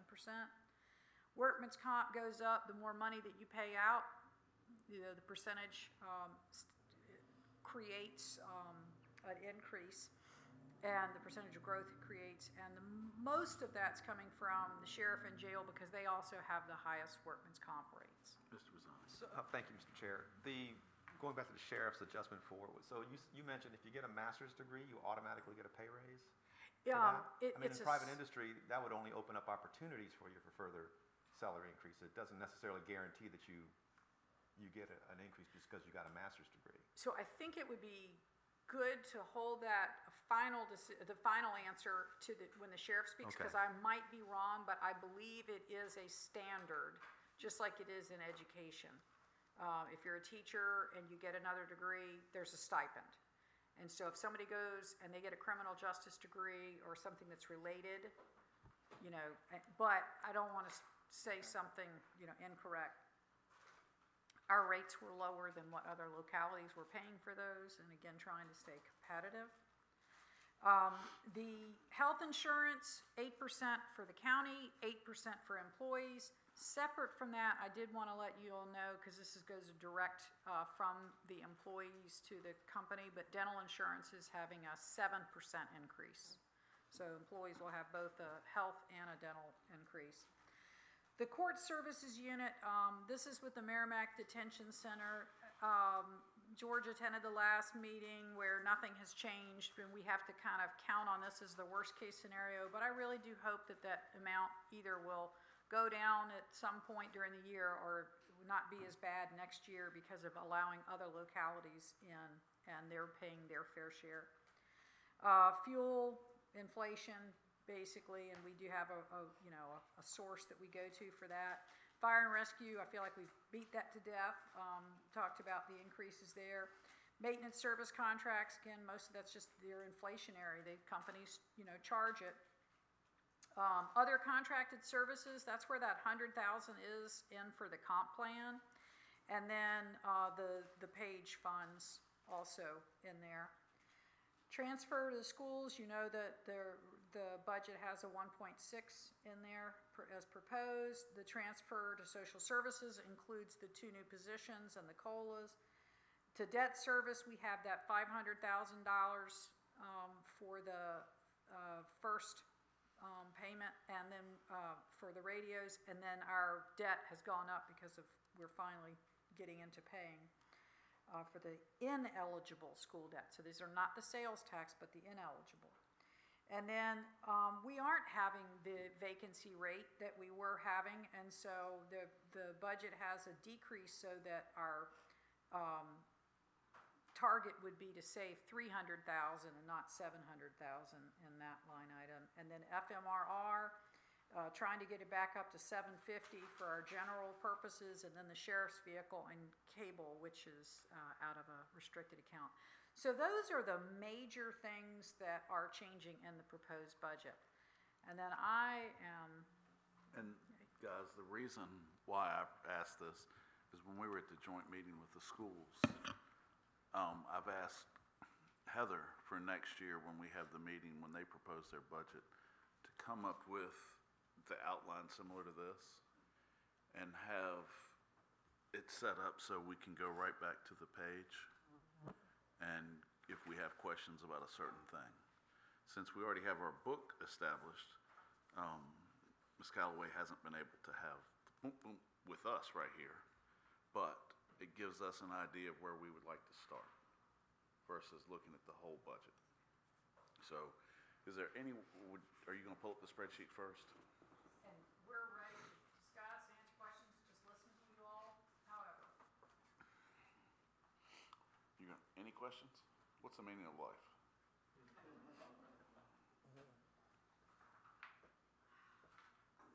Just as a comment, I know Phil expressed a grave concern and commented by Ken about school security. It'd be nice to get specific information as to how we can get that done now rather than later, and how, if there's any way possible to get this moving so that we don't wait until an incident happens in Gloucester. So as we're sitting right now, the budget is balanced. Yes. Okay. Mr. Bazzani. Oh, sure. Yeah, thank you. I'm concerned about the personal property tax. The 13,148,000 that we're hoping to get, how confident are we that we'll be able to collect in that range? Not confident enough to have you all cut the rate. We had that discussion today, and we also checked with the commissioner, and she still does not have the rates back yet, I mean, the values back yet. Cheryl? Just echo that. Yeah, I mean, We you know. use the best estimates that we have at the time. Mrs. Spivey. Yeah, I'm a little concerned about it. The other is that, we just finished the third quarter, and it might be good, I don't know whether we can get your best estimate of, are we moving down that timeline where your accuracy in predicting where we are with the budget gets to be more precise? Because I know the quarterly stuff comes in, but it's still early, but we might have some additional information as the budget process moves forward to know what the budget's final will be. Because I think last year you were spot on within not like a % or two. It was pretty impressive. So if we keep that, We could, we may not be able to get, all the full third quarter, but I could definitely, Yeah, it might we be could worth- definitely work on, at, just you so know, we can see where we at least are. 8 months in there, wherever, it looks like we have the good. Right. Mhm. Right. So the 13 million for the personal property taxes, Mr. Hedrick had his concerns. Is that net of the refunds we get from the state? That's after that. So we don't bill our taxpayers what we get from the state, so it does not include that money, that 2.8 million is on a different line. So this is what we bill to the taxpayer, net of the car tax? That is correct. Okay. Mr. Gibson. Thank you, Mr. Chair. Well, I'd hope to start off on a lighter topic, but because Mr. Bazzani has raised the issue of school security again, and I appreciate that, I just wanted to talk about that and how it relates to the budget and how we can think about some things moving forward, either in this budget or possibly some other funding options. But when I look at school security, we have fortunately funded a school resource officer for every school. We've also added school security officers, which is a plus. We have given them a 7% pay increase, which to keep them competitive and to help with recruiting, as well as the education supplement. That's in the budget, is my understanding. So all these things are fantastic progress that we've all worked together to fill these positions and keep our schools safe. I would like us to consider the equipment, the firearm detection equipment, as a possibility in this concept that we're discussing. That would be something. And I just would like you to think about, I know I was just looking online today, what are other localities doing to recruit officers? Because it's my understanding that even though we've funded these school resource officers, we still have not filled these positions. Now, hopefully, with this 7% increase, that's really going to attract some interest. But many, many localities are offering signing bonuses, and then after a 12-month stint of service, they collect that bonus, and they're in the $5,000 to $10,000 range. I believe we have the sheriff coming. Is he coming Monday? Monday. Yes, the 10th, I'm sorry. So I would welcome his thoughts on whether that would help him seal the deal with some folks who can fill these positions, because I just found out today, I don't know this family very well, but my family attends a summer camp down in South Carolina, and one of the families there, their children attend the school in Nashville. And they were not among the victims, but as we know, there was no armed security in that school. And it took 15 minutes for the officers to respond. If you've seen the video of them taking down this shooter, it's just an incredible display of bravery. They did not cower on the outside wondering what to do. They were running to the gunshots. And so it was just an incredible act of bravery. But I feel like we need to do everything in our power to fill these positions, because it would be very hard for me to forgive myself if something like that happened here. So I put that out there. I hope the sheriff can shed some light on this, and we can talk about parks and we can talk about fun things like that all day long, but if we can't protect these vulnerable children and teachers, I don't think we're doing our job. And I know that you all share that. I'm not trying to be critical of anyone here. Everybody's worked very hard on that. I just would like everyone to be open to whatever it will take to get these officers hired.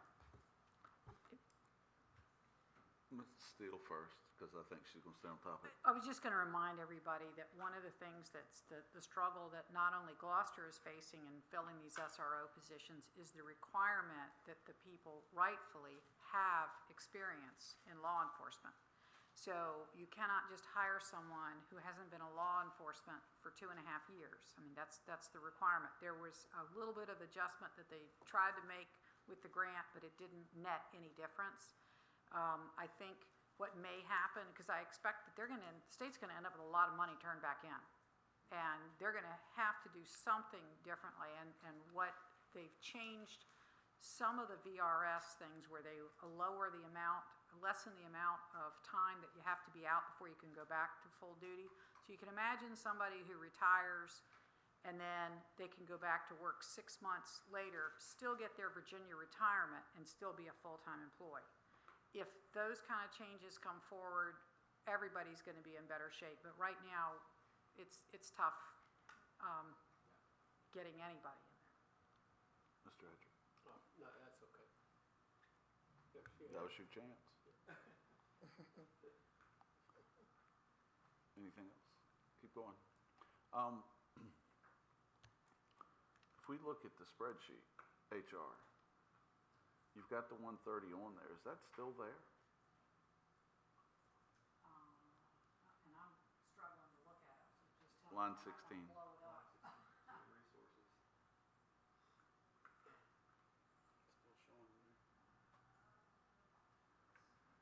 It might be that it's down below corrected, and that's probably going to be a Maria question that's in compensation.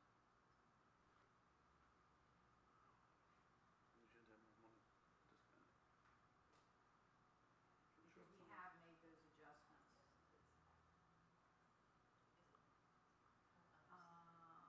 The 37,793 that you saw on the first sheet. You're right. There it is.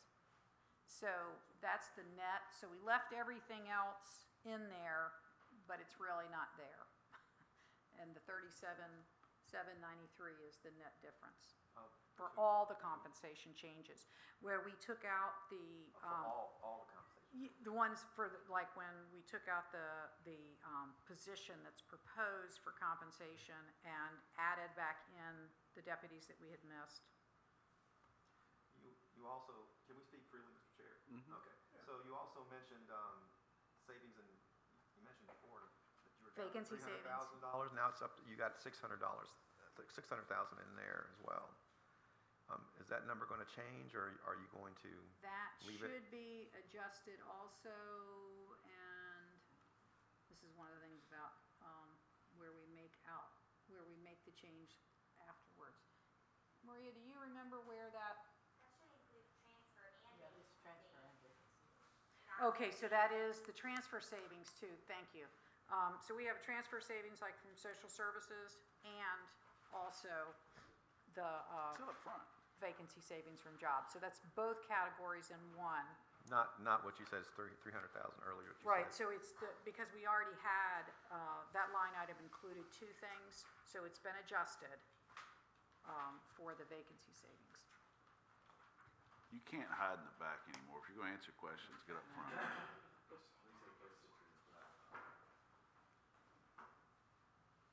Next, we'll get you a mic. So. When will we know, I'm going back to Dr. Clements again, when will we know, Ms. Steele, you might know, when will we know what the cost of the weapon detection equipment? I wrote a note down to ask for an update from Dr. Clemens. But, that doesn't matter. If we want to do it, we're going to do it. That's going to be a capital item. That's not going to be in next year's budget, because more than likely, it's not going to be recurring. Right, it's gonna be a one-time expense we can Right. take from unassigned fund Fund balance. Or we can fund part of it with the $700,000 that has remained unallocated to the school. Could be used for So that. there's a portion of that money that could come from there. and then the rest of it, I think, would come from unassigned fund balance. So I think while we know that's out there, I don't think it's contingent and going to be a. It's not germane to this conversation. I mean, it is. Yeah, you are, but I want to say something that I can't say because I'm not at home.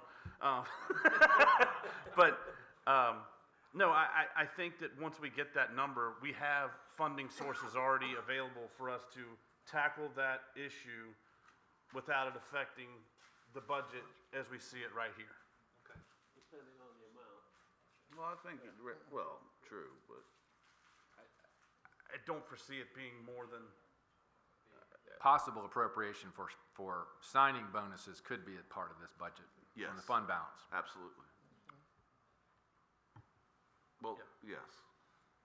And this budget is balanced with the 16% staying in there, so you can dip below that if you choose to, but that's 16%, but because so much of the fund balance is being spent, you're down to about $5,200, I think is what it is. So there's not a lot of fund balance unless you cut something else. Now, when Dr. Orth asked about where we are on this year, as we've been meeting, things are looking pretty good. So my hope is that when the year ends out, we're going to quickly reimburse some of that extra fund balance beyond the 16%, but we can't count on that. And then that's what would help fund, the next year. Okay, if we go back up to HR, so we're at negative 38,000 now. Total compensation. Total compensation. What line, Chris? Line 67. So if we go back up to HR, If you wanted to add, just hypothetically, if you wanted to add that position back in, we would either make it there or, because it would but still adjust my that. question was getting ready to be, is it gonna be, I need the other numbers, at 130?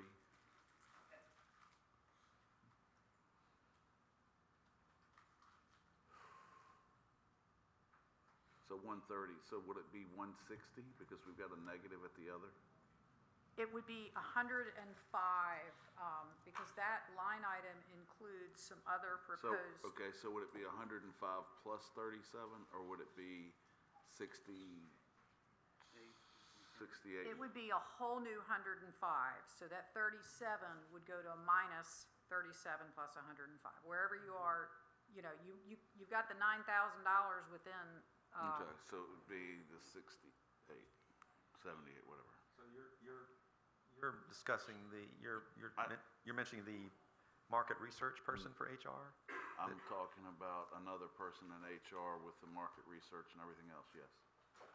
Didn't think that was necessary for that department to have that. Well, that's why if we're gonna be open and frank, I think it is needed. You can probably get away with it cheaper with a contractor doing that research for you. Once every 3 years. You don't need a full-time employee just twiddling their thumbs, saying, okay, what do I do for the next 2 years in this position? But you've also, the problem is, and I think Ms. Johnson did a good job, the problem is when you do it every 3 years, you're increasing it one time. Whereas if you were to increase a third of the salaries to get them in line with where they need to be, it would be done annually instead of such a big chunk every 3 years or 5 years or whenever we do it. And yes, it would be the same amount, but it would be easier to, excuse me, if we're gonna increase $100,000 a year, it's gonna be a whole lot easier to increase the $100,000 each year than it is gonna be to increase it $300,000 every third year. Because that's the problem we've gotten into now, is that we'll sit there and do salary adjustments and look at things, and then we never affect them. Mr. Chriscoe. Yes, sir. Thank you, Mr. Chair. I understand what you're saying.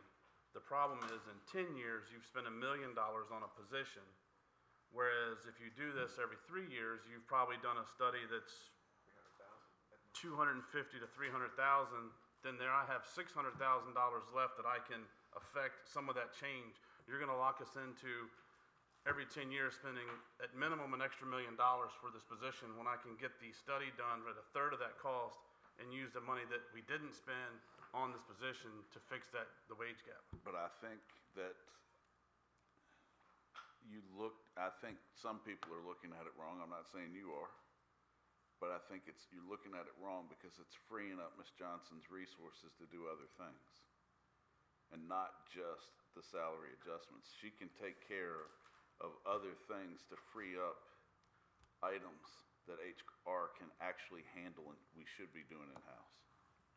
Right, but if we have the ability and start doing this on that, then the problem that she's been having trying to do this goes away because we're gonna have a contractor doing it. So I don't see where locking us into $100,000 a year spend is going to give us the benefit that we think, or the benefit that you think you're going to see, because it's a process that can be done, contracted out for a fraction of the cost of what it would be doing it in-house. For just evaluating salaries. There's gonna be more for that position than just evaluating salaries. Mr. Hedrick, and then Mr. Bazzani. Yes, I got the same impression. I thought that the presentation was really convincing, that there were many benefits other than just what we've discussed. I think the long-term benefit to the county would justify the position if we could find the money in the budget. That's the real issue. Some kind of a compromise about perhaps looking at the budget a little later and maybe seeing it maybe next year, bring it up again, depending on the cash flow. I just think that it's a position that needs to be filled. I can't see how this person can remain 100% active doing market research, which can probably be done. If you were doing market research and you'd hire a contractor to do that, it would probably take them a month, maybe a month and a half to do the proper research to ascertain salaries, which would, what else is this person going to do once they have done that market research? They're going to do other things that her staff could be doing else as well. So where's the cost benefit? There's no cost. I don't see the cost benefit associated with having this person just doing market research. It's going to take that person at most 2 months to do once a year, 2 months. So what's going to happen the rest of the 10 months that she's going to be there? Well, she's just adding one other body in there, one full-time equivalent, doing something different than what she told us she was going to use that person for.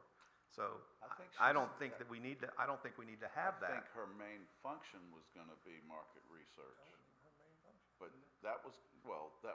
But then she had other items she was going to be working on to free up time for Ms. Johnson. Still disagree. Well, if I can, Mr. Just a couple of points to remind that she spoke about all our policies have not been touched.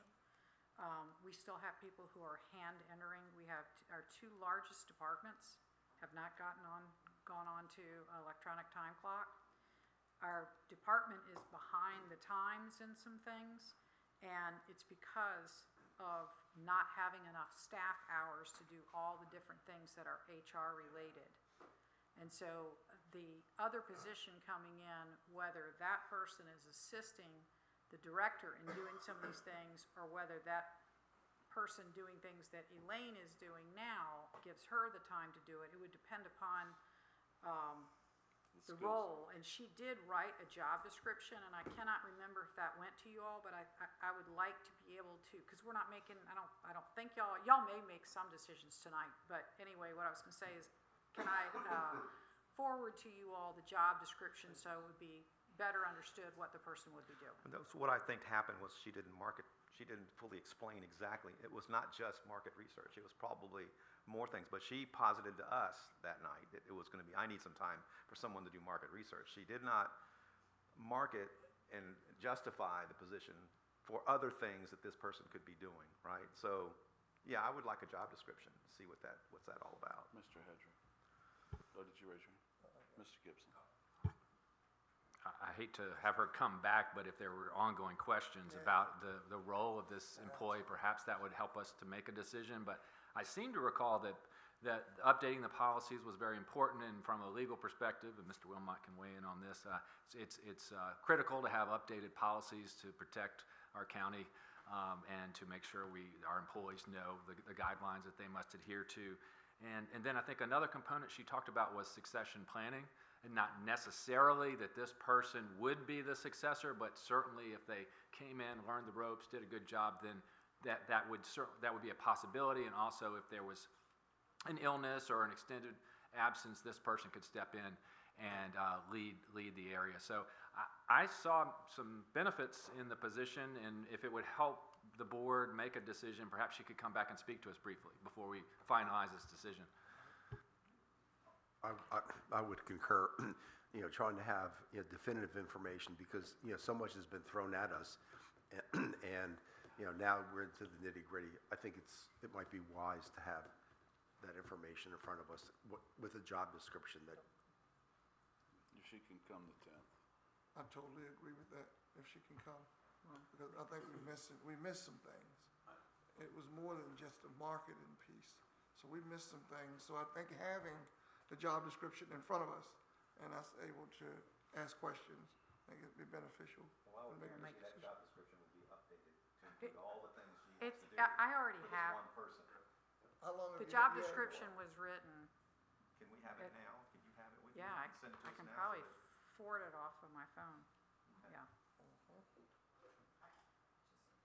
Because I guarantee it, that job description will change to include all the things that she wants to do. Mr. Bazzani, I'm- I I'm have to just defend saying. my staff, that's accusing them of being unethical. So I would hope an HR director would be the last person who Well, would do that. but the bottom line, Ms. Steele, is that, as Mr. Chriscoe and I enumerated, is if you're gonna just do market research, and that was what was told to us, you can just, basically the emphasis was market research. That's what she told us, I remember. And It was compensation. Actually, if you want nuts and bolts, I think she had a very persuasive argument with the whole thing about succession planning. And if anybody put a kibosh to the whole thing, it was Ms. Steele when she said, well, she probably wouldn't be, the person might not be the next person. Ms. Steele was being honest, and that it might not be that person. She couldn't guarantee it because you don't know what skill set you're hiring. You can look at resumes, you've hired people. Regardless of who you hire, they're not necessarily the person you think they are. So you can't guarantee that the person you would hire would be the next HR director. But I think what she was looking at is if you get this right person in here, the eventual position is for succession planning. That's what I heard until Ms. Steele made her comment. That brought up my other comment about if part of that is succession planning, that impacts the morale of the rest of the members of the HR department, saying, oh, so I don't have a chance of succeeding her, and you brought somebody in to do that. But if you remember correctly, she specifically asked her staff if any of them were interested, and they weren't. No, that was not what was said. It was. No, it was not. Yeah, No, it was not. she mentioned that she had discussed this with her staff, and they were not interested in this position, and that's why she needed a new position. I think we need to all look at the minutes. The video. Let's watch the video. That's what we need to do, because I think we all heard different things. I've just forwarded the job description to you. It was sent to me on March 1st. Besmirch your staff, I'm just Yeah, saying. well, I can understand, but Because again, she there were can't different put. messages brought to us from her, and then now it's changed. Right, and the way that we build in, we have a form. If somebody wants to have a new position or upgrade or anything, they have to turn all that in, and that's how she goes and does the compensation. So she cannot go tell us what we need for a person who's a HR analyst without having the job description first. That's how she priced it out, so. Okay, what other items? Since I've brought so much fun to the table. Dr. Orth. Well, the one thing is that, there are 6 positions in HR, and I think it might be also good to understand what the nature of each of those positions are, because I think she did try to describe it, but it might be worthwhile to understand the nature of those, especially since we're talking about adding a new position in this discussion and if we agree upon that, we should know, again, we'll get the job description, but what are the descriptions of those other people? Mr. Chriscoe. Can we see what adding that position back in does to our budget so we can figure out how we're gonna pay for the rest of that position?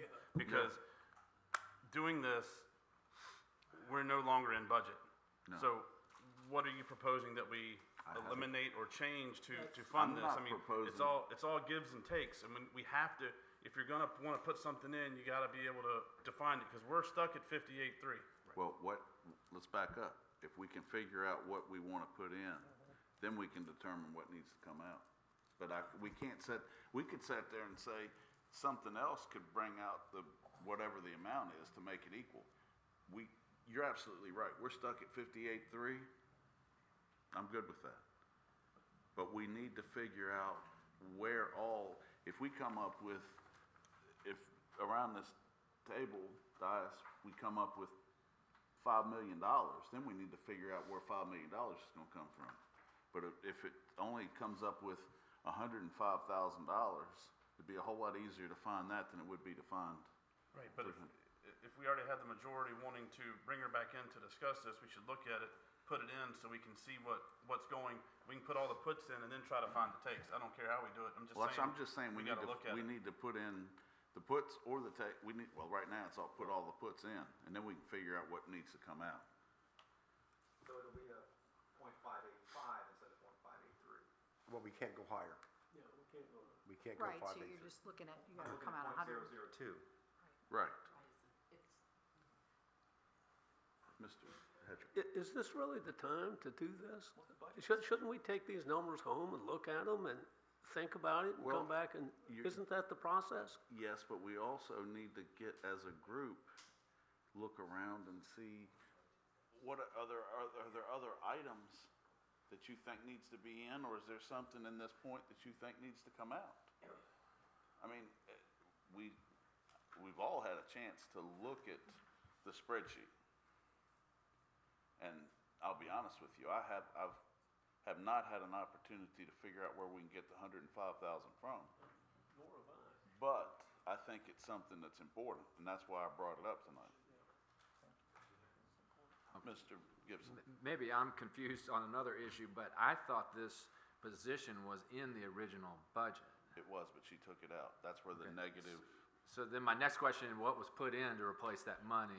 Okay. I'm sorry, when I mentioned about we left out, we had a mistake, and we left out a couple of staff positions that are current employees that were not in there. So I made that correction and went to Elaine and said, we're gonna sacrifice your position for this.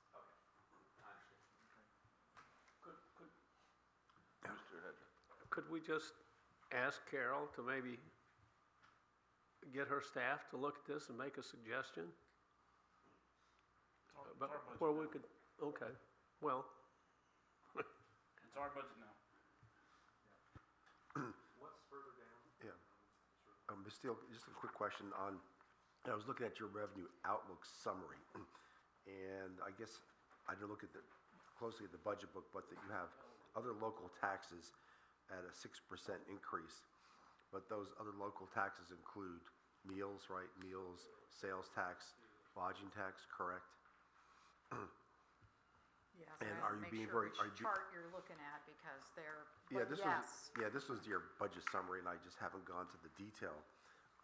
But I know that those are the three biggest sales, meals tax and lodging tax. And I know you try to play a very conservative role in estimating the increase in those. But, and again, there's a tough one there because we don't know what's going to happen with the economy. But, you know, every time I go out and look at restaurants and new restaurants opening and whatever, it might be worthwhile just to look at that as possibly increasing the amount that we get from those taxes. Just as, just Hey. again, So we believe we've done that, but the detail is showing on page 14 of, page 14 of the workbook. So for other local taxes, okay. I can see that we've increased year over year local sales tax by 9.2%, business license tax by 10%, and meals tax by 7.6%, and we are seeing a decline in lodging tax. Oh, okay, okay. Mhm. So on your revenue side, if we were going to make up this $105,000, on the revenue side, that's your most conservative then, I would guess, venture to guess, your most conservative estimate of what revenues are going to be for the county? If you were to add 105,000 to your projected revenues, is that going to stress? We say it's conservative, but we're really trying to get it as close as we can. I mean, these numbers are as close as we can, looking at it month by month of where we are projecting it to be. If we're showing, growth, and we don't know how fast some of the houses are gonna go up and other things that might happen that might bring in new residents who weren't shopping here before that do. So there could be more, but we are showing growth. This is not so conservative that it's like showing flat. We're anticipating continued growth other than the situation with lodging. I'm sorry, go ahead. What if you, okay. What we've seen is consistently, we've had consistent good news from you saying, hey, we've done more than what we thought.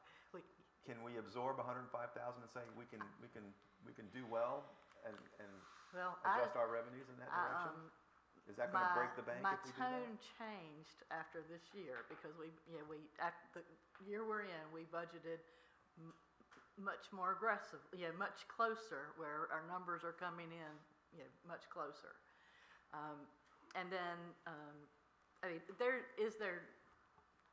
we don't know that this is a projection, so we don't know, but we don't think we have extra built in because, for one thing, one of our local taxes, if we're just looking at local taxes, unless it's changed just recently, is our recordation tax, which is down, so down significantly.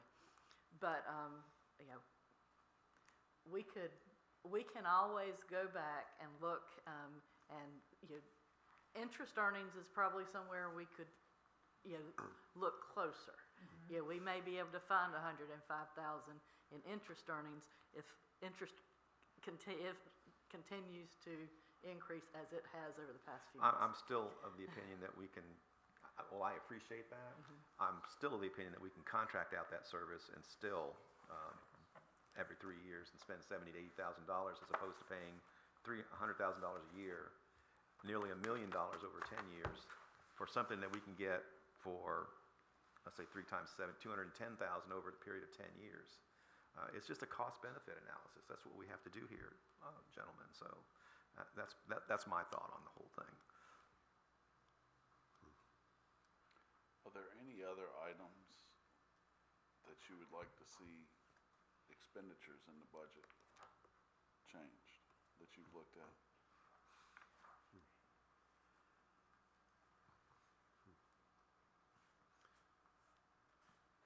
So we don't know where the state's going to stand at all. I know there's a meeting sometime, but... They meet on the 12th, and that's for the veto session and to look at the amendments. But I haven't heard anything, and nothing's come out of VACO saying that the key people are getting together to bring the two sides together. Don't those people know that the counties and cities depend on a decision that they need to make to give us an accurate estimate of what we can expect? Because they know we have to balance our budgets, and everyone is, sitting on pins and needles wanting to know the accuracy of that information, because as with the schools, is it 5 or 7? If we budget on 5 and then we find out, well, after the budget is done at 7, we're stuck. Well, I may be way off on this, but the fact that they adopted a skinny budget tells me they did not want to go back to the old budget, so they put in a fail-safe, because we know that if, they don't pass a budget, so that kind of scares me a little bit. But I feel like they're both have got their feet dug in the sand and it's like playing chicken or something with one another. Everybody is, or many people have talked about that the primary elections might result in a decision because people need to be out campaigning. We do have at our work session, the next one coming, we have Delegate Hodges coming to speak, so he may have some insight on that. So he'll be here on the That's on 10th? the 18th. That's Okay. supposed to be Day after the It's budget. supposed to be the day after the budget's adopted, but, Oh, no. yeah, I mean, I It's just just hope frustrating every day because, we're gonna hear you know, something. here we are, elected officials, with trying to do due diligence to our citizens and coming up with a budget appropriate for our citizens, as I'm sure all the other counties are. Yeah, there's And 95 citizens- counties are waiting for this decision. Yeah. What are they doing? I mean, Yeah, come I up with a mean- decision. Get off the block and give us a decision so we can do this budget. They should not do that to every county in this state. Come up with a decision and be done with it. But that's just me complaining. There's nothing. But I think You're you're, not nothing alone gonna happen. but I complaining. think, There's you a lot know, of people. every elected official, both school board or county, are faced with these same decisions right now. Everyone has to have a budget, and the schools need their budget by mid-May, correct, Mr. Ted? You know, so, I mean, here, yeah, so they can get out contracts and everything. I mean, here we are stuck trying to come up with an appropriate budget and an appropriate tax rate for our citizens. And, we're having to wait on, people that just can't get their heads together and come up with something that's appropriate. Well, and it might be early, but I don't see us approving the budget on the 17th. Yeah. Well, we have until, what's the drop I dead date? did ask the treasurer for some information today on the deadline, and she spoke with the Commissioner of Revenue as well. So this doesn't have to deal with legal, this just has to do with the process. And then after she wrote down like the ideal, it didn't sound like that was gonna happen. Last year, well, let me just say, she said, they always try to have the bills mailed out at least 30 days prior to the due date. They've got to, by law, to do the 14 days, but they like to give people more time. And also not, with Postal Service, there can be some mistakes and things. The printer typically takes 10 business days from the date they receive the file to get everything else, because it's 60,000 bills. And it's a significant amount of printing, stuffing involved, and programming, running their data through and doing all the things there. And then they have 3 to 5 days that work is done in the treasurer's office after receiving the land book. So that's sort of like I started from the end, she gave it backwards. So if the bills were to be mailed on 5/31, then they would be due to the printer by 5/16, and the book would ideally be to the treasurer by 5/10. And the commissioner's saying it's too early to tell, but it's not likely that she would have the book done by 5/10. And last year, it was received on 5/17, and they still were able to make the 5/31 deadline. And the other risk you have is that you don't have a land book yet. That's what I'm referencing right now, that we don't have, yeah. I mean, we've done it before. We could always move the due date till mid-July. I know that there were some issues when the mailings for the reassessment went out. Some people got them much later than others, and I'm not sure why that occurred, but I know that all the mailings unfortunately have to go to Richmond and then back here. So who was our printer? So, I'm not sure on that part, but I'll tell you that the bottom line that she said, that with respect to the board passing the budget, I don't know that it has a significant impact if they wait until their 5/2 to your May 2nd meeting. So if you don't pass it on April 17th and you go later, that's the latest hopefully that y'all will go. Resolve this before that date. Yeah. We're balanced now, with the exception of the discussion on the 105,000. I mean, unless somebody wants to find a way to reduce this in some way, maybe, talking about pay percentages, maybe, a combination of pay raises and bonuses at the end of the year. I mean, that's just a discussion for another day. Or split the rates, 3% now, 2% in December. I mean, they're, But that's still 5%. Yeah, I know. Y'all bring up a good point. My issue, the biggest issue that I've had so far is county staff gets this percent, law enforcement's getting this percent, schools are getting this percent. And I know that's all based on, you know, the needs and everything else that we have to do. But we've always managed to do this, and the schools have always seemed to go with us for the last 10 years or so. We've always managed to give all the staff the same raise.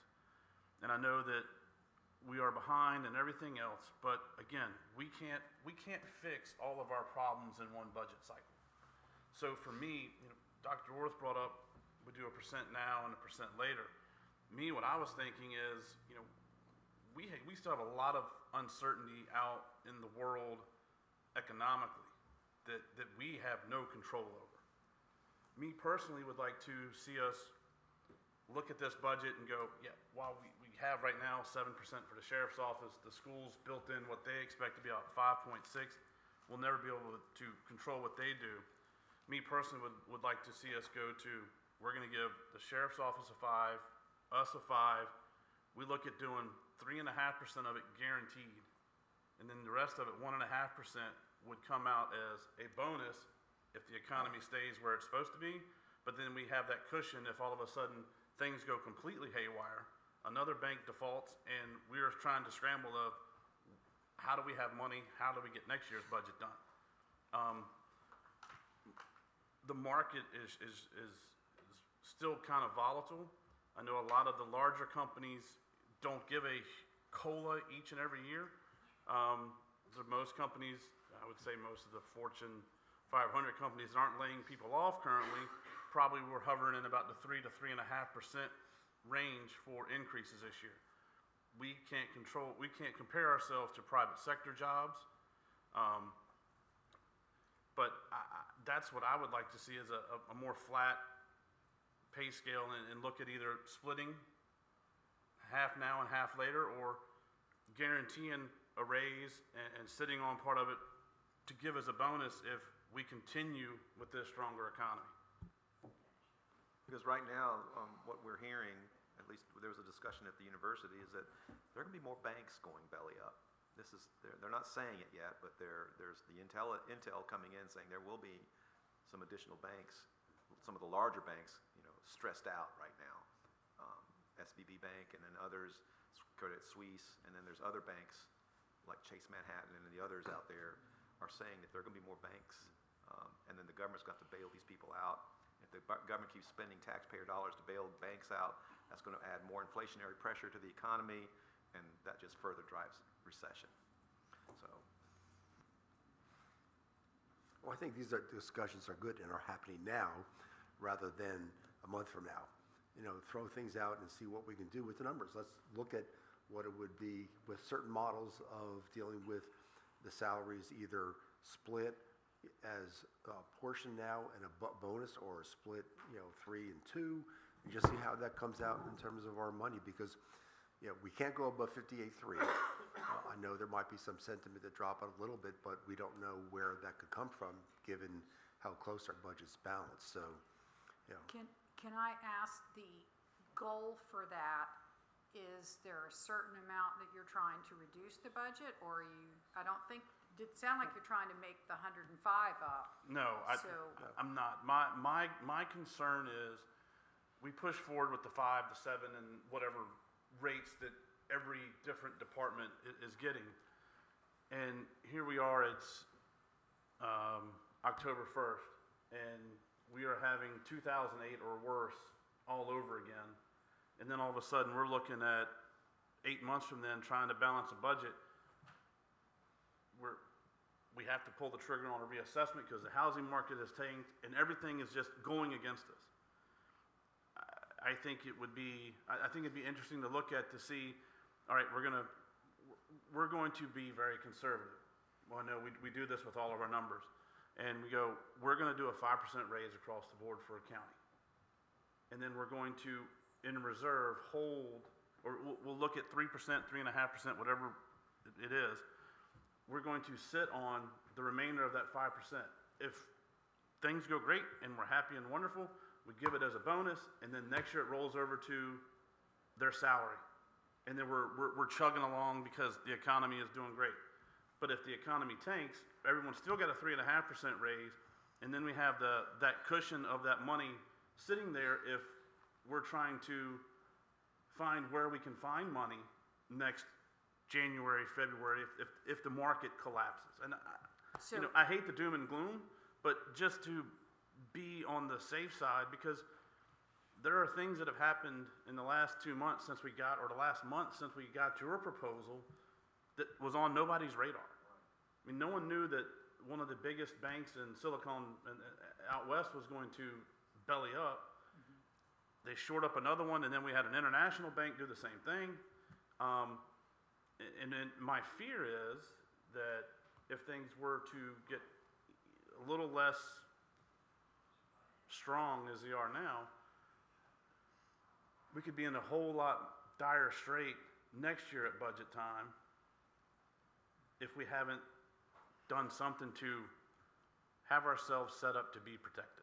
So what that is called is risk mitigation. So, we're mitigating the possible risk by splitting the increases and waiting to see what happens to the economy at the end of the year. If the economy goes great at the end of the year, we should have some of that information, so maybe after the third quarter, when you get your numbers, Cheryl, and then by the end of June 30th, in August, we should have some final numbers that could tell us a lot about how our economy in Gloucester went. It might be a lot better, you don't know.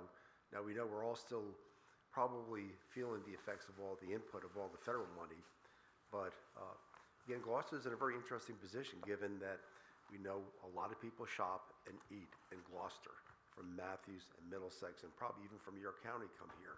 So I think waiting is good to see how things evolve.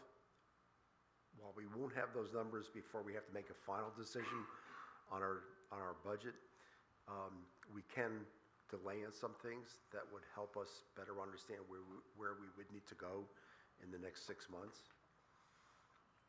Yeah, I mean, all the economists, they still have jobs even though they've messed up on everything. It's like weather. And so, it's... Ms. Spivey, can you, I guess for the 10th, work up what each percentage would be for the COLA? We have that. I know, but I would, versus what Mr. Chriscoe said, in light of the hiring for the Sheriff's Department, I would like to see them remain at the 7. But that wouldn't affect the hiring positions, Chris. It wouldn't, but it would still be COLA to keep, because in talking with Sheriff Warren, the issue is once a deputy stays with the department, we'll find out more. Once a deputy stays with the department a certain amount of time, they're kind of locked in there. They stay. So you still got the lower ends. You've still got to give them the 7%. If not, they're going to go over to Yorktown, James City County, or somewhere. So we need to look at what, if we left those at 7% at least, what would happen for the Sheriff's Department. So if you could look up leaving the Sheriff's Department at 7 and then backing out the others at the 1%, the Sheriff's Department, Corrections, and Dispatch, but the 5% for the rest of the staff, look at what each percent for that would be. I know we had it for everybody, but if you did it just for the staff. I know it's a $309,000 change, but over the whole thing, there's a So I just want, when we say just the staff, we're talking utilities, social services, Staff. and general fund staff. Just want to make sure. And we're happy to do any of these, it's just kind of like Yeah. to let I mean, us this is know early, which are the but what-ifs again, you want. We and said, then- let's do the discussions now Well- and not wait until the end. But see, you're saying it's early. We're looking at less than 2 weeks. Yeah, we're on Well- track for 2 weeks. So, Well, I maybe. mean, I think that's one of the reasons why I think we almost need to push, regardless of this, push the budget adoption more than likely out till the first May meeting. Yeah. And And that way, it might give us an idea. It might, when Delegate Hodges comes, it'll give us a better idea. He might have some insight and help us with that. He might come in here and say, we're gonna get more, and it doesn't matter. But, Keep the 18th meeting yeah, as a budget meeting. Yeah. Because even though they are just coming back for a veto session, maybe on that 12th, they decide that they want to start talking about budget stuff since they're all back. well, And the 18th will be a regular meeting. It's a work session, but you want to I add the meant the budget to. 17th was the budget Oh, adoption meeting. I say we keep that as a Work budget session. work session. Yeah. okay. Yeah. And then look at changing the adoption. There's some kind of political battle going on right now between Yeah. There always There's is. not enough of one side or the other. one bread and the other one swords. There's not enough of one side or the other in each house for anybody to make a decision. Ms. Steele, what was, just out of, the question on the budget, the $100,000 put in for the comprehensive plan, what exactly is that for? That is for hiring consultants who would do the different kinds of studies and things that are, and potentially write.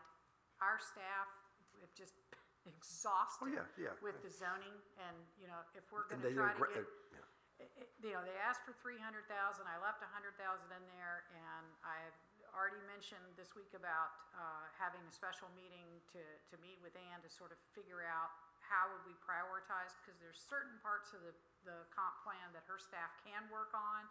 There's others where you really need more consultants to dig in, because they don't have the time to do it at the same time they're meeting all the planning commission things.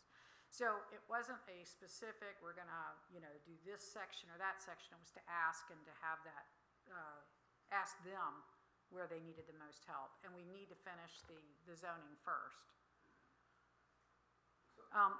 So that couldn't be held off for a year, could it? Oh, I It mean, could. it absolutely could. I mean, that's where I think we kind of go back to the goal, and, you know, if we wanted to look at how things were, personally, I'd rather take that 100,000 than the 200 and whatever it is, 12,000 for the salaries. Because the concern I would have is if we would adopt the budget and then the state comes back with, and changes it back up to 7% to teachers, because right now the mini budget doesn't have that. Right. But, and then it goes back up for the 7% for all those state employees, then we're sitting here looking at it. And meanwhile, the people across the river have done 5% and we've cut ours. There's that risk mitigation as well. So, but we'll work out any scenarios that you all would like to. Well, Again- Ms. Steele, if we were to take the $100,000 out of the planning department for the comprehensive plan, out of the budget, because that's a one-time thing, we could use the general fund for the $100,000 too.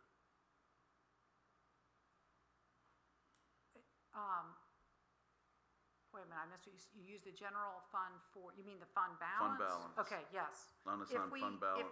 If we had any leftover fund balance, we could, and we could look at that next year. Unless you cut something else that's in here, your fund balance is pretty much spent out. Or if you want to dip below 16%. We'll have well, third quarter's over. You just don't have the numbers. When would you have an idea on numbers? We close the books 10 days out. I mean, you know, to account for invoices and things that, you know, are still in process. And, you know, so a week after that, we could have draft numbers. So the 17th, you could have draft numbers. So, yeah. Yeah. Both. Well, we need to know how expenditures are coming to. Yeah, So is this particular spreadsheet tied to other workbooks?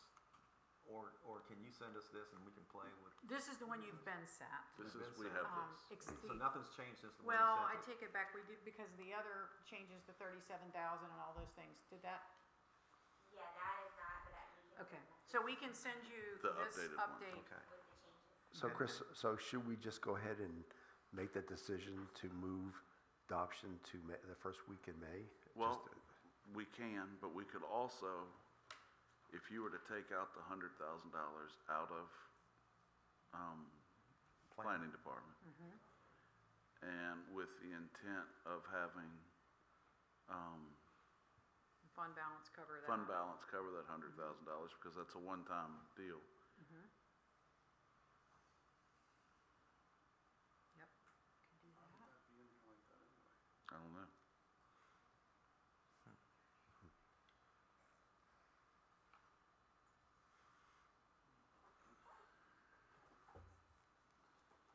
I think it's important that we have it.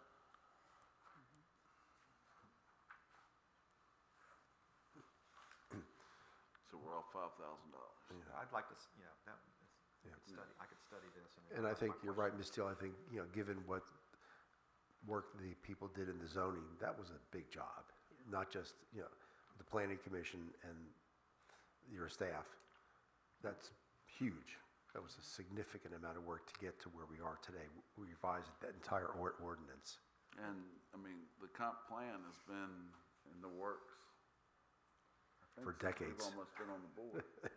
For decades. I'd hate to see it take another 3 years to do Yeah. because Yeah, we're but I still. mean, But we have to make some tough decisions in terms of where we want to go with certain increases, and we will have to redo something. but a lot of it is just verbiage that, to make sure everything goes together also. So if you could save this, send it to us. Right now, we'll keep the 17th open. We'll have a better idea next week after talking with the 4 departments now. About where we need to go. Healthy discussion. Very good.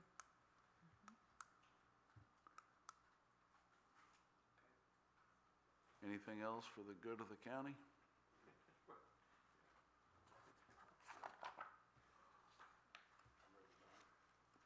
Well, we had some more stuff to talk about. I've added to this agenda while we've been sitting here, Jay. Oh, we voted on it. I can't add to it. Daggone it, Trish. Ms. Cronin. You told us we had to vote on it. All right, well, there's only one other item. Okay, go ahead. One thing.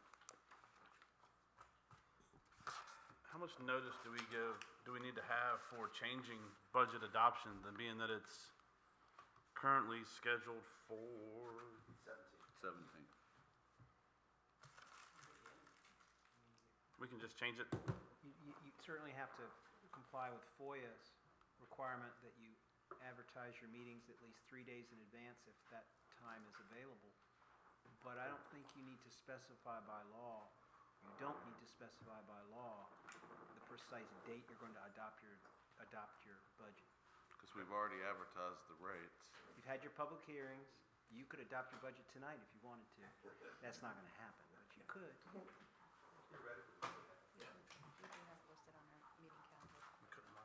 Right, so as soon as you become aware that you're not gonna have it on the 17th, then you should remove that. And then when you decide when you intend to adopt it, you should advertise it. But there's no statute that requires that we designate a particular day for budget adoption. Okay. Any other questions? All right, y'all, staff's ready? All right, one other item. Come on, JJ. Motion to adjourn. All in favor? Meeting adjourned.